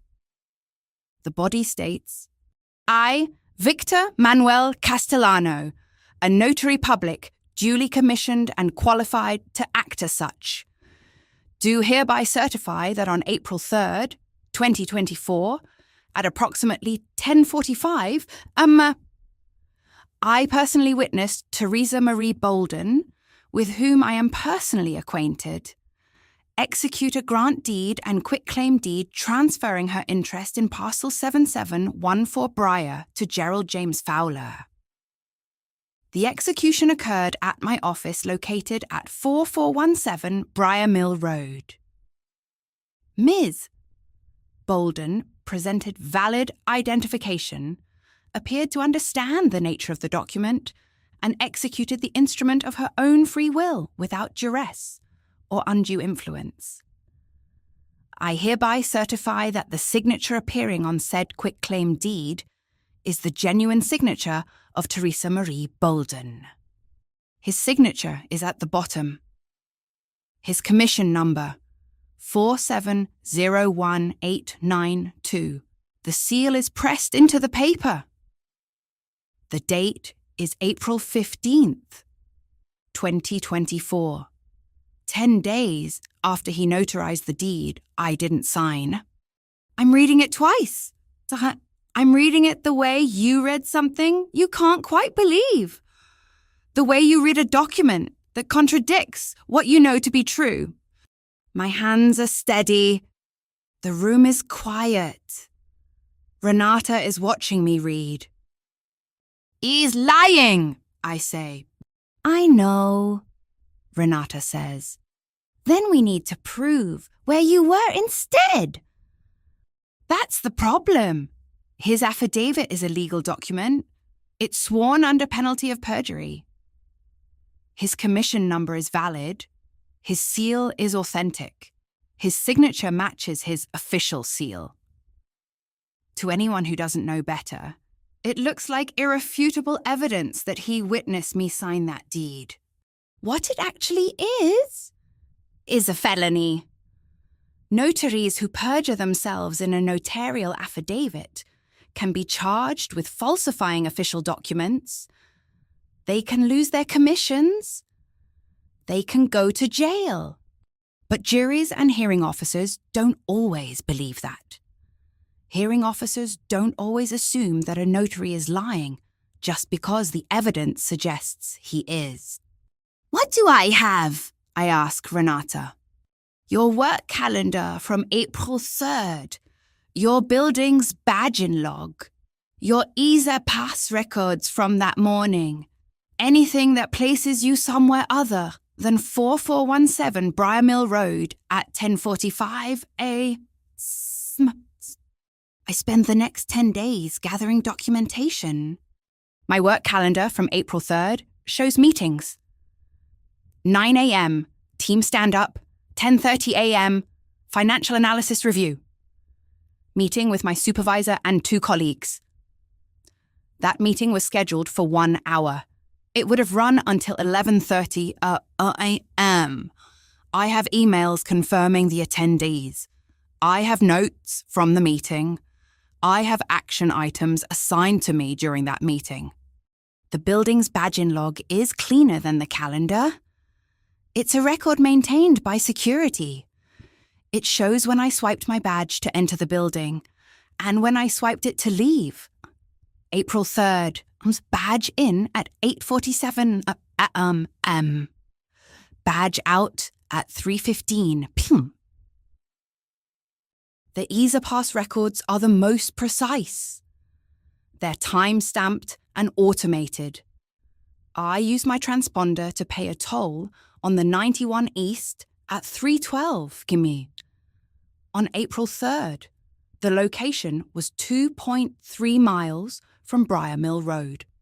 Between 8:47 a.m. and 3:15 p.m., I was not absent from Meridian Capital. Between my badge-in at 8:47 and my use of my EZ Pass at 3:12 p.m., I was somewhere within the building or directly leaving it.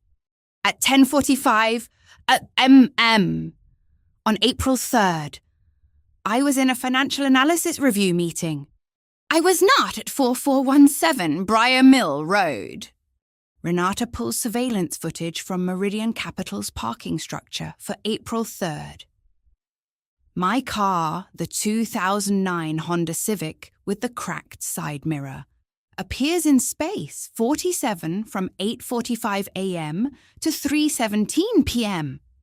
She subpoenas parking surveillance from the structure adjacent to 4417 Briar Mill Road.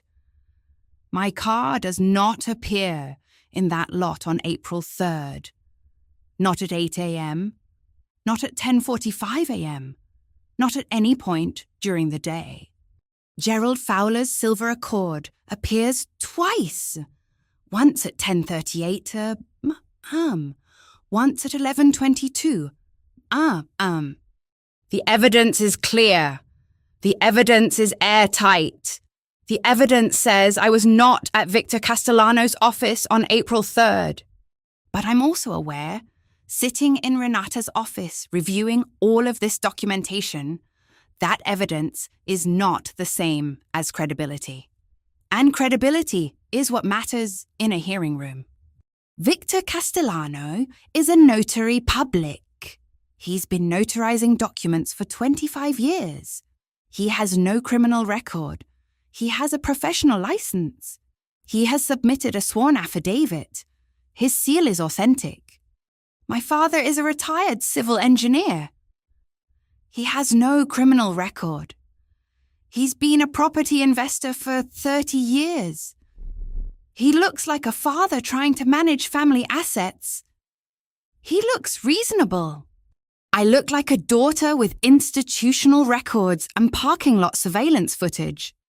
The question is not which one of us is telling the truth. The question is which one of us the hearing officer is going to believe. And the answer to that question depends on something I can't control. It depends on whether Gloria Reyes, the hearing officer, is going to think that a notary would commit perjury for a client, and whether she's going to think that a retired engineer would forge his daughter's signature on a property deed. Most people don't believe either of those things could happen. Most people have a built-in assumption that people in positions of authority are telling the truth. But they do happen! And I have 10 days to figure out how to make Gloria Reyes understand that. I spend those 10 days with Renata, building what she calls the paper wall. The wall is made of documents. It's made of dates and times and records that prove I was somewhere else. It's made of parking lot surveillance. It's made of badge-in logs that don't lie. It's made of everything that can be verified and checked and cross-referenced. What it's not made of is emotion. It's not made of my account of what happened. It's not made of me saying he's lying. It's made of facts. And facts, as Renata keeps saying, are harder to argue with than explanations. But I also know, after 40 years of watching my father operate, that he has a skill I don't have. He has the ability to make people believe him. He has 40 years of practice looking like the reasonable one in the room. He has 40 years of experience framing his wants as family obligations. He has 40 years of knowing how to speak to authority figures in a way that makes them trust him. I have 10 days of parking lot surveillance footage. On May 5th, 2 days before the hearing, I'm sitting in Renata's office with the complete file. The file contains my work calendar from April 3rd, showing I was in meetings, witness statements from my colleagues who attended the 10:30 meeting, badge in and badge out logs from Meridian Capital, showing I was in the building all day. Pass records placing my car on the highway at 3:12 p.m. Parking surveillance from Meridian Capital, showing my car in space 47 from 8:45 a.m. to 3:17 p.m. Parking surveillance from the lot adjacent to Victor Castellanos' office, showing my car was never there. Dr. Carmen Delgado's forensic analysis of the forged signature on the quitclaim deed. The receipt from my March 14th filing, dated and stamped. All of it arranged in a timeline, all of it pointing to the same conclusion. I did not sign that deed.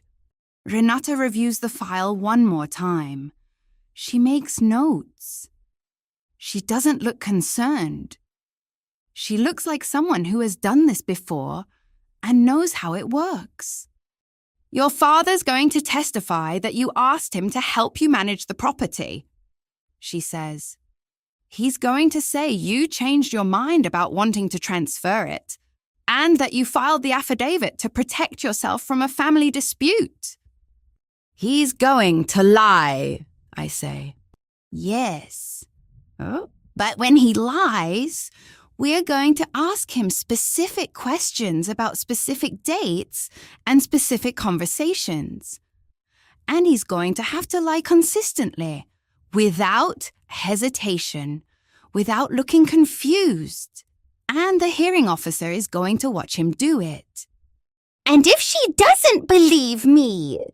Then we have the parking lot surveillance, the badge-in logs, the pass records, and your colleague's testimony. We have Dr. Delgado's forensic analysis of the signature. We have the timeline. We have the duplicate grantor conflict, which wouldn't exist if you hadn't filed first. She's right.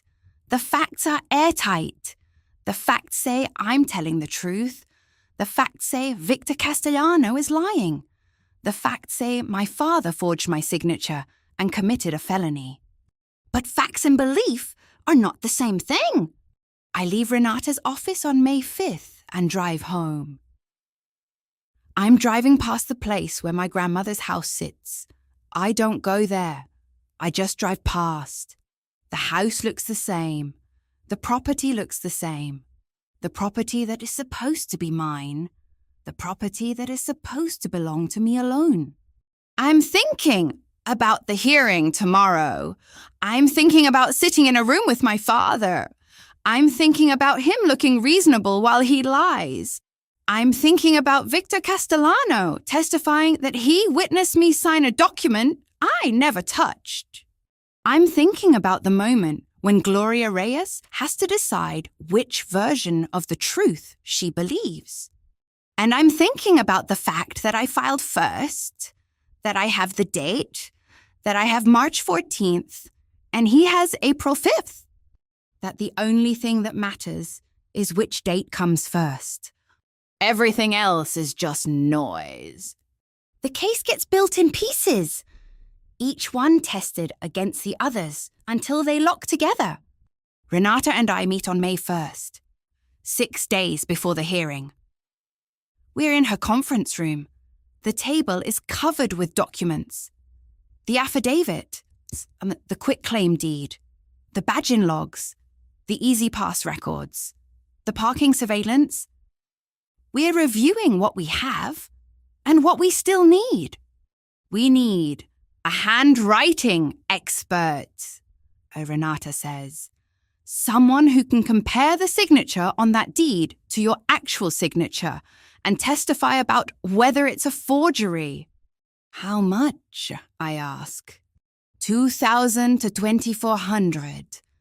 Depends on the expert and the complexity of the analysis. I don't hesitate. I pull out my phone and email my bank. I authorize the transfer of $2,400 from my savings to Delgado Forensic Services. I've been saving this money for 7 years. I've been putting money away for something, and I never fully admitted to myself what that something might be. Now I know. Renata sends the referral to Dr. Carmen Delgado on May 1st at 3:47 p.m. Dr. Delgado is a forensic document examiner. She's been doing this work for 23 years. She's testified in 47 cases. She has a PhD in document analysis and a reputation for being precise to the point of irritation. She calls me back at 6:15 p.m. on May 1st. I can do a preliminary analysis in 3 days if you can get me exemplars. She says, I need authentic samples of your signature from a span of time. The longer the span, the better.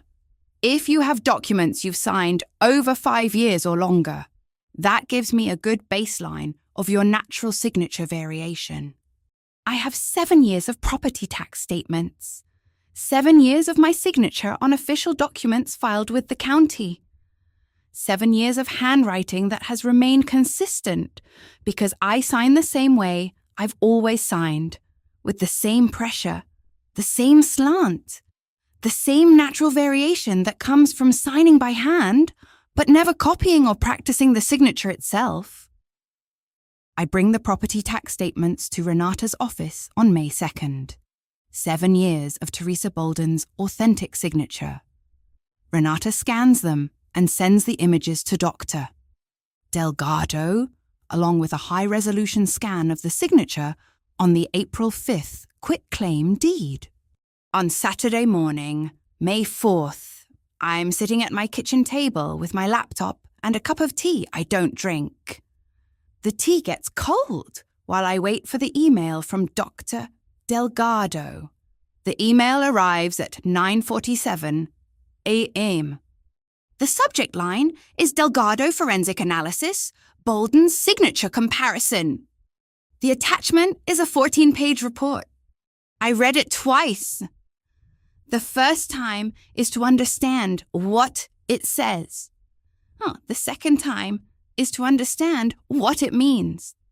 Dr. Delgado has compared the signature on the April 5th quitclaim deed to 7 years of Theresa Bolden's authentic signatures.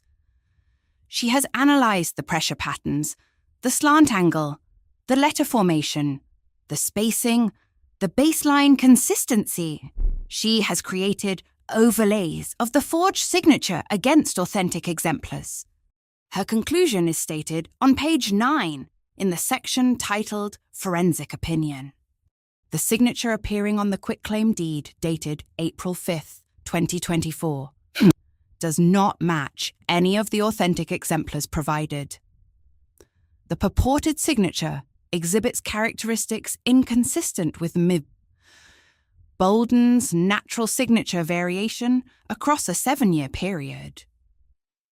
The forged signature demonstrates characteristics consistent with a practice simulation. Specifically, the execution shows excessive pressure and deliberate slowing of the hand speed in certain letter formations, indicating the signer was copying a signature rather than executing their own. The angle of slant varies from Miss Bolden's consistent 17-degree rightward slant. The baseline is artificially elevated in 3 letter formations. These characteristics indicate forgery by someone who has practiced the target signature but has not achieved sufficient familiarity to replicate it in an entirely natural manner. The tea is cold. I'm still sitting at the kitchen table. Dr. Delgado's report is saying, in the precise language of forensic analysis, what I already know. Someone practiced my signature and then signed my name on a document I never touched. I forward the report to Renata. By May 5th, Renata has assembled what she calls the paper wall. The wall consists of my March 14th sole ownership affidavit, filed and recorded, my April 3rd work calendar showing meetings during the time Victor Castellano claims I was in his office, witness statements from 2 colleagues who attended the 10:30 meeting on April 3rd, my building's badge-in and badge-out logs showing I was present from 8:47 to 3:15 p.m. My EasyPass toll records showing I was on the highway at 3:12 p.m. Parking surveillance footage showing my car in my assigned space from 8:45 a.m. to 3:17 p.m. Parking surveillance footage showing my car was never in the lot adjacent to 4417 Briar Mill Road. Parking surveillance footage showing Gerald Fowler's Silver Accord in that lot at 10:38 and 11:22 On April 3rd, Dr. Carmen Delgado's 14-page forensic analysis concluding that the signature on the quitclaim deed is a forgery. Chronological summaries of Marco Tejeda's phone calls to me about Gerald's questions regarding processing times. Bank records showing my payment for Dr. Delgado's analysis. A detailed timeline of all relevant dates. Term: March 14th, filing. March 17th, dinner. March 24th, dinner. April 1st, Marco's warning call. April 3rd, Gerald's visits to Castellano. April 5th, Gerald's filing. April 15th, Castellano's notarial affidavit. The wall is made of paper and facts and dates. It's made of things that can be verified. It's made of things that exist outside of anyone's opinion or belief. On May 4th, I make a decision about Patricia.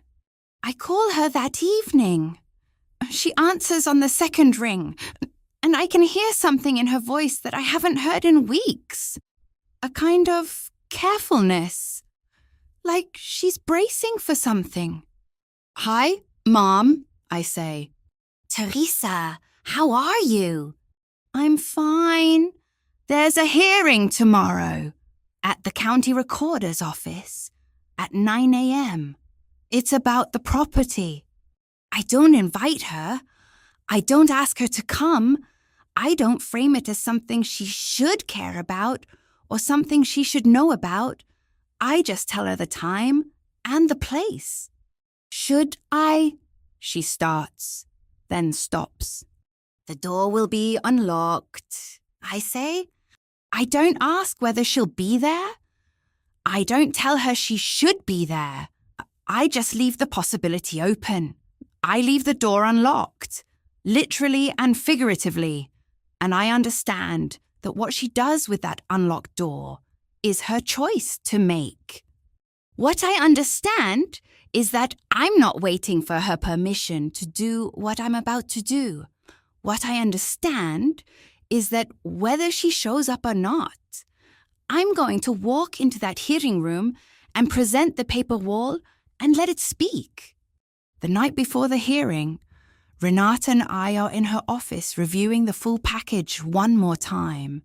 We're going through the order of presentation. We're talking about questions Gloria Reyes might ask. We're talking about how to handle it if Gerald's attorney objects to certain evidence. Renata sets down the file. "Your father is going to walk in there tomorrow believing he still has a path," she says. "He's going to believe that his attorney can argue that the affidavit is invalid, or that the signature comparison is inconclusive, or that something in the timeline doesn't add up. He's going to believe that he still has a chance." I'm looking at the paper wall. I'm looking at 7 years of my authentic signatures. I'm looking at Dr. Delgado's analysis of the forgery. I'm looking at badge-in logs and E-ZPass records and parking surveillance that places me somewhere other than where Victor Castellano claims I was. "Good," I say. It's a small word. It's the kind of word that doesn't look like much on the page. But Renata nods, and I understand that she knows what I mean. I mean, let him believe he has a path. Let him walk in there tomorrow thinking he's prepared for something manageable. Let him think he understands what he's walking into. Let him discover, in real time, in front of the hearing officer, that every calculation he made was based on an incomplete picture, that he's been trying to solve a problem he never fully understood, that the woman he believed would never fight back has been building a wall out of paper and dates, and the simple, irrefutable fact that on March 14th, I filed first. I mean, good. This is how it's supposed to go. The hearing room is beige. Everything about it is designed to be neutral. The walls, the carpet, the fluorescent lights that hum slightly, the kind of room where important decisions get made without any visual distraction. There are 3 rows of chairs facing a long table where Gloria Reyes will sit. Behind the table is a door that leads to her office. To the left is a smaller table for the parties and their attorneys. It's 8:57 on May 7th. Gerald's already here. He's sitting in the first row, behind the table on the left side. He's wearing a suit. He looks like a man who has come to an administrative hearing prepared to explain himself reasonably.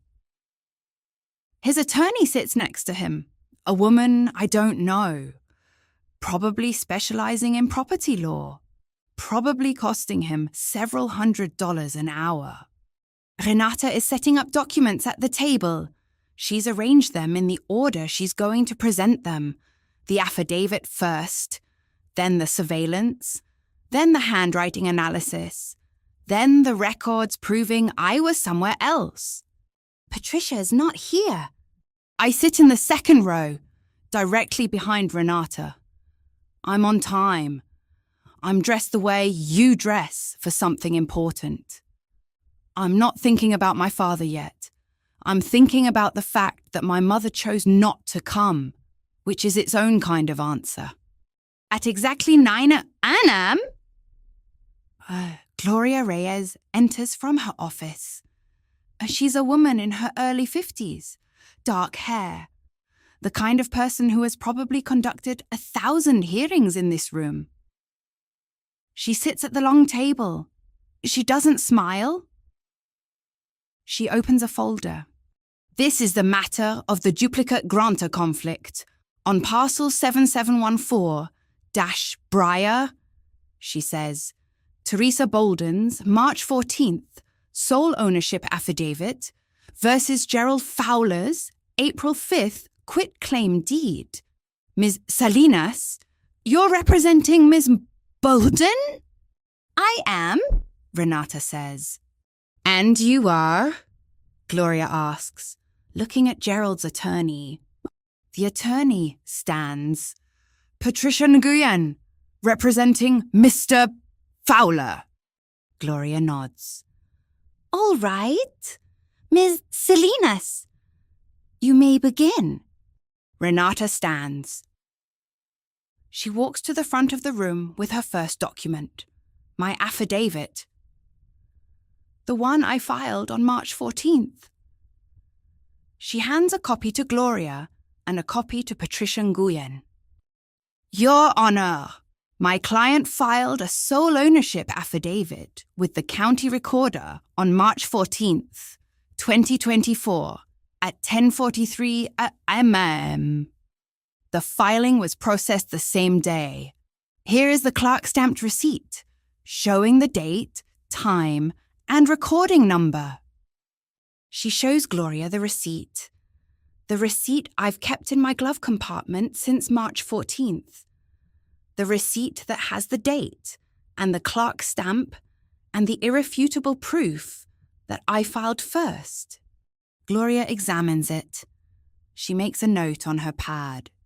The affidavit asserts my client's sole ownership of the property left to her by her grandmother, Odessa Bolden, in accordance with Ms.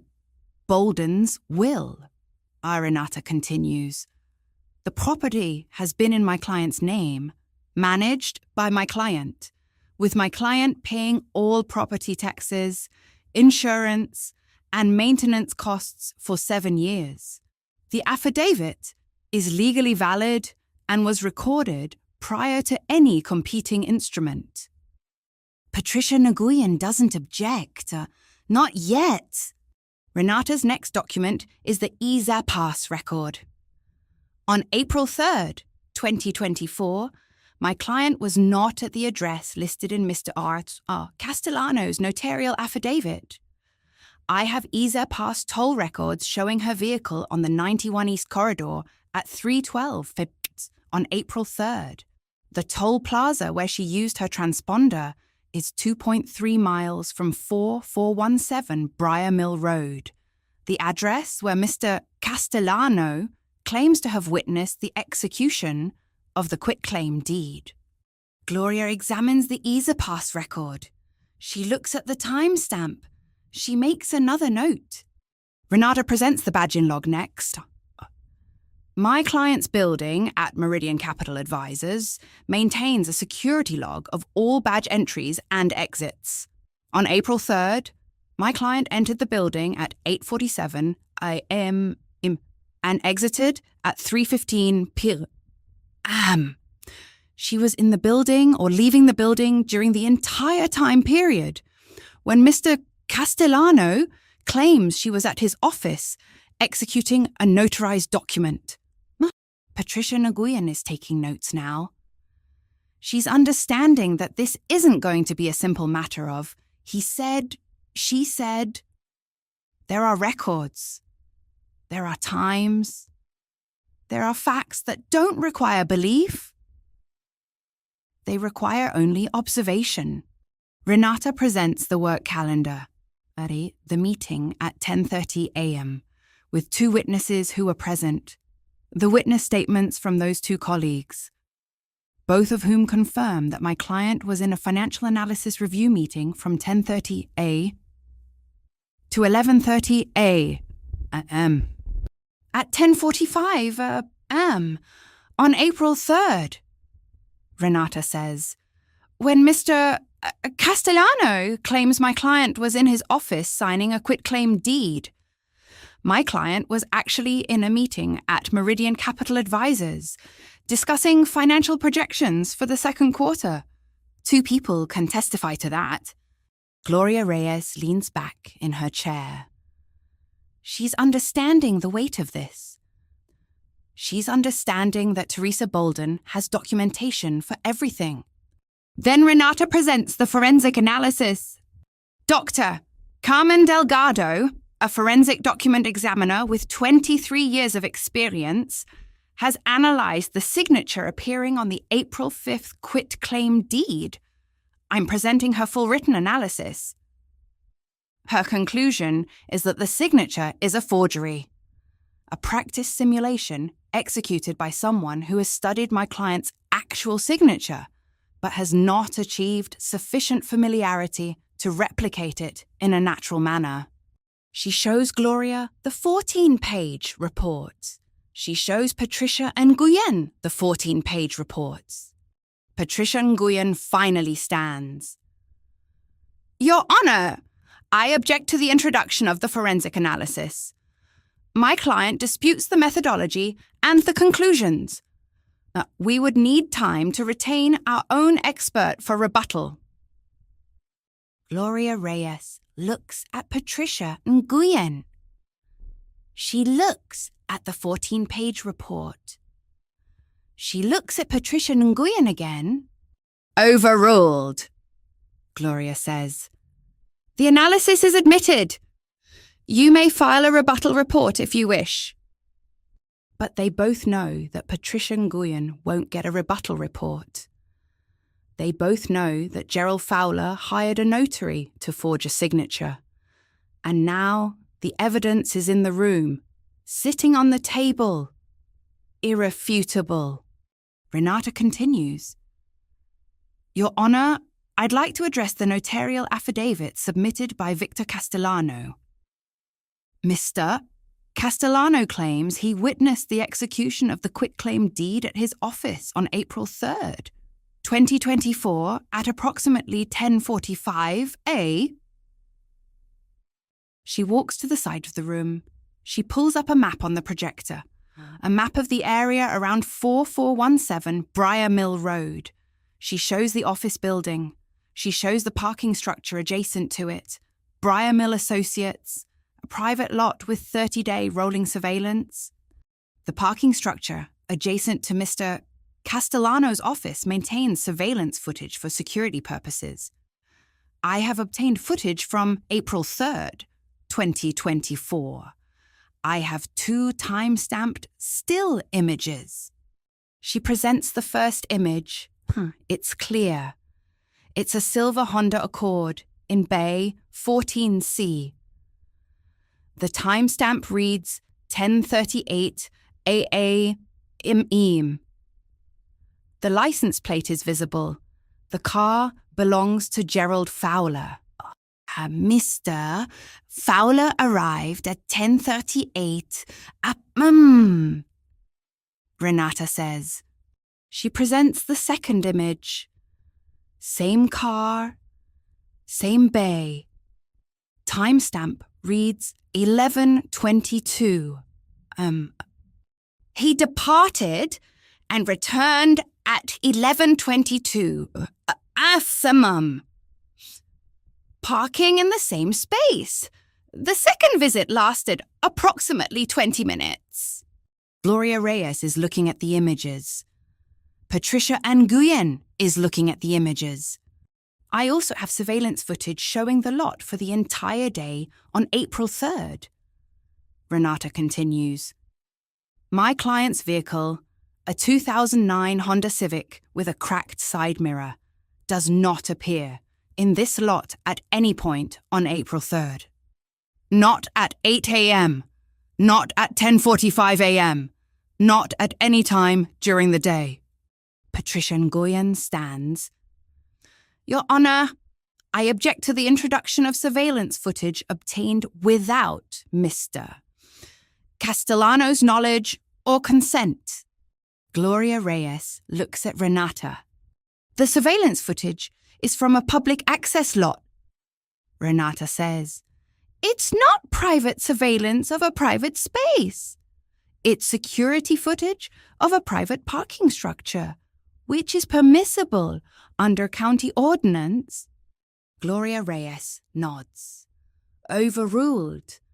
The surveillance footage is admitted. Patricia Nguyen sits down. She's understood something. She's understood that there is no path forward for Gerald Fowler. There is no argument that will survive the weight of what's in this room. During the recess, I'm standing in the hallway. Renata is reviewing notes. Gerald walks out of the hearing room. He walks past Renata. He stops in front of me. He looks at me for a long moment. I was going to make sure you were taken care of, he says. His voice is quiet. He's not angry. He's not defensive. He's speaking to me like we're still the two people we've always been. Him, the father who knows what's best.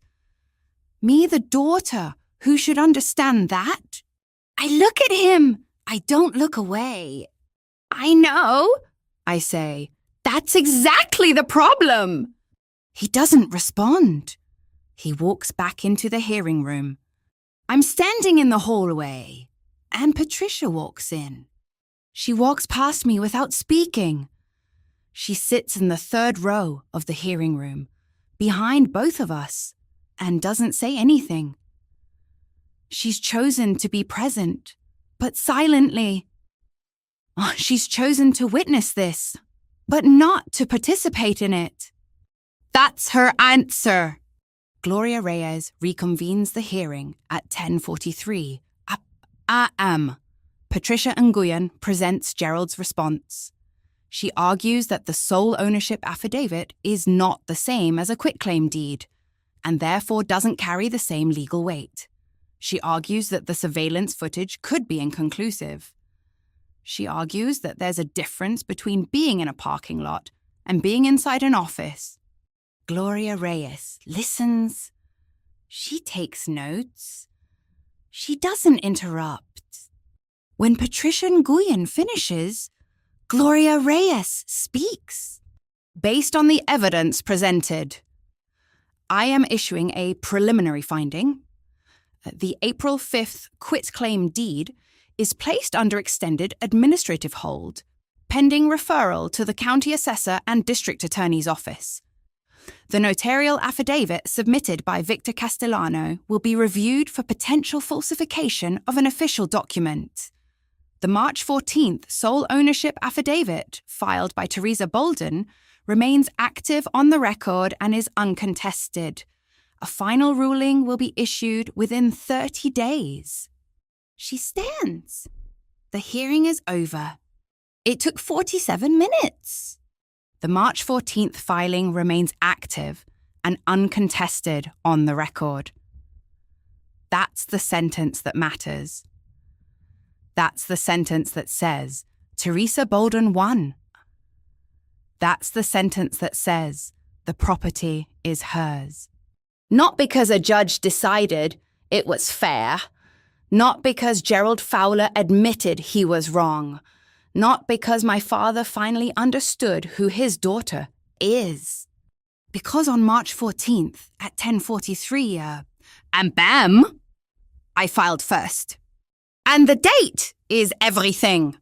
6 weeks after the hearing, the county recorder voids the April 5th quitclaim deed. There's no ceremony to it. It's just a letter that arrives at Renata's office stating that the instrument dated April 5th, 2024, is hereby rescinded and removed from the record due to administrative hold resolution in favor of the March 14th competing instrument. The deed I didn't sign is gone. It's deleted from the record, as if it never existed. The district attorney's office has opened a forgery investigation. They've sent the target letters to both Gerald Fowler and Victor Castellano. A target letter is what prosecutors send to someone they believe has committed a crime, but haven't charged yet. It's a formal notification that you are the subject of a criminal investigation. Both men have received one. The property is in my name. Sole ownership. Uncontested on the record. The $340,000 worth of brick and tile and refinished hardwood is officially, legally, irrevocably mine. I don't go to the house immediately after the hearing. I wait 6 weeks. I'm not sure why I wait. Maybe because I need time to understand that it's actually over. Maybe because I need to process the fact that I won something I should never have had to fight for. Maybe because returning to the house means accepting that this is now real, not theoretical, not still in litigation or under review. Real. On a Saturday morning in late June, I drive to my grandmother's house. The property looks the same as it always does. The tree canopy is full at this time of year. The grass needs cutting. The driveway has a crack in it I noticed in year 3 and never got around to repairing. Everything is exactly as I left it before the hearing. I unlock the front door. It's my house. I have a key. I use it the way I've used it for 7 years. The entryway is cool. The light comes through the window on the east side of the door, the way it always does on a Saturday morning. I'm standing in the space where my grandmother stood, where my father wanted to stand, where I've been standing all along. I look at the rooms from the entryway. The living room is to the left. The hallway is to the right. The hallway leads to the kitchen. The hallway also leads to the bathroom and the bedroom where my grandmother died, and the storage closet where I keep the property documents in a fireproof box. 7 years of property tax statements, 7 years of homeowners' insurance bills, 7 years of maintenance receipts for the roof repair and the gutter cleaning and the plumbing work I paid for. In 7 years of my name on every document that matters. I'm not crying. I'm not feeling triumphant or purely good or relieved in the way that feels simple and clean. What I'm feeling is more complicated than that. It's relief and grief, arriving at the same time, and I can't tell them apart. It's the weight of winning something I should never have had to fight for. It's the understanding that I had to become the kind of person who files legal documents in advance just to protect herself from her own father. It's the knowledge that I was right the entire time, and that being right cost me $2,400 for a handwriting expert, and 3 weeks of gathering parking lot surveillance footage, and one Saturday afternoon in an administrative hearing room with my father, sitting 20 feet away. I'm standing in the entryway of my grandmother's house, and I'm understanding that victory doesn't always feel like victory. I've spoken to Patricia twice since the hearing. The first time was 2 weeks after, when she called me. We talked about the weather. We talked about a work project she was interested in. We didn't talk about my father, or the hearing, or the fact that she sat in the 3rd row and said nothing. When we hung up, I understood that we weren't going to talk about it directly. We were just going to move forward in the way families do when they've experienced something they can't quite process together. The second time was 4 weeks after, when I called her. I asked if she wanted to get coffee. She said yes. We met at a place halfway between our houses. We talked about her book club. We talked about a property she and my father were thinking about selling. I asked how she was. She said fine, in the way that means I'm managing. She asked how I was. I said fine, in the way that means I'm also managing. We didn't resolve anything. We didn't have the conversation where she acknowledges what my father did, and I acknowledge what her silence cost. We didn't arrive at a new understanding of what our relationship is supposed to be now. We just sat across from each other for an hour and pretended we didn't know things we know. I don't know where that goes. I'm not waiting for it to get better, and I'm not writing it off as permanently damaged. It's just where we are right now. It's just what my mother chose when she walked into that hearing room 18 minutes into the recess and sat behind both of us without speaking. She was present. She witnessed. She didn't intervene. That's her answer. And I'm living inside that answer, the way I'll learn to live inside this house. I walk down the hallway toward the kitchen. The hallway is the same hallway I've walked down 1,000 times. The walls are the same walls. The light switch cover on the left side of the hallway is the one I replaced myself in year 4. On a Sunday afternoon, when I decided I was tired of looking at the old cracked one, I borrowed a flathead screwdriver from a neighbor. I removed the old cover. I installed the new one. I eyeballed the screws instead of measuring or leveling them. And the cover is still slightly crooked because of that. It's been crooked for 3 years. I've meant to fix it 100 times. I've never fixed it. I stand in the hallway and look at the light switch cover for a moment. It's crooked. It will probably always be crooked. I could fix it. I probably won't. Some things don't need to be perfect. Some things are fine the way they are. I close the front door behind me. The deed now says Theresa Bolden. The deed has always said Theresa Bolden. Now, my name has been on that property since the moment my grandmother put it there, since the moment she wrote her will and decided that I was the person who should have it. Not my parents, not the family trust, me. Gerald just didn't know to look at the date. He didn't know to check whether I had filed first. He didn't know that by the time he walked into Victor Castellano's office on April 3rd, thinking he was moving first, thinking he was clever about the timing, thinking he understood the system. I had already... On March 14th at 10:43, I filed. Everything that came after was just the system confirming what was already true.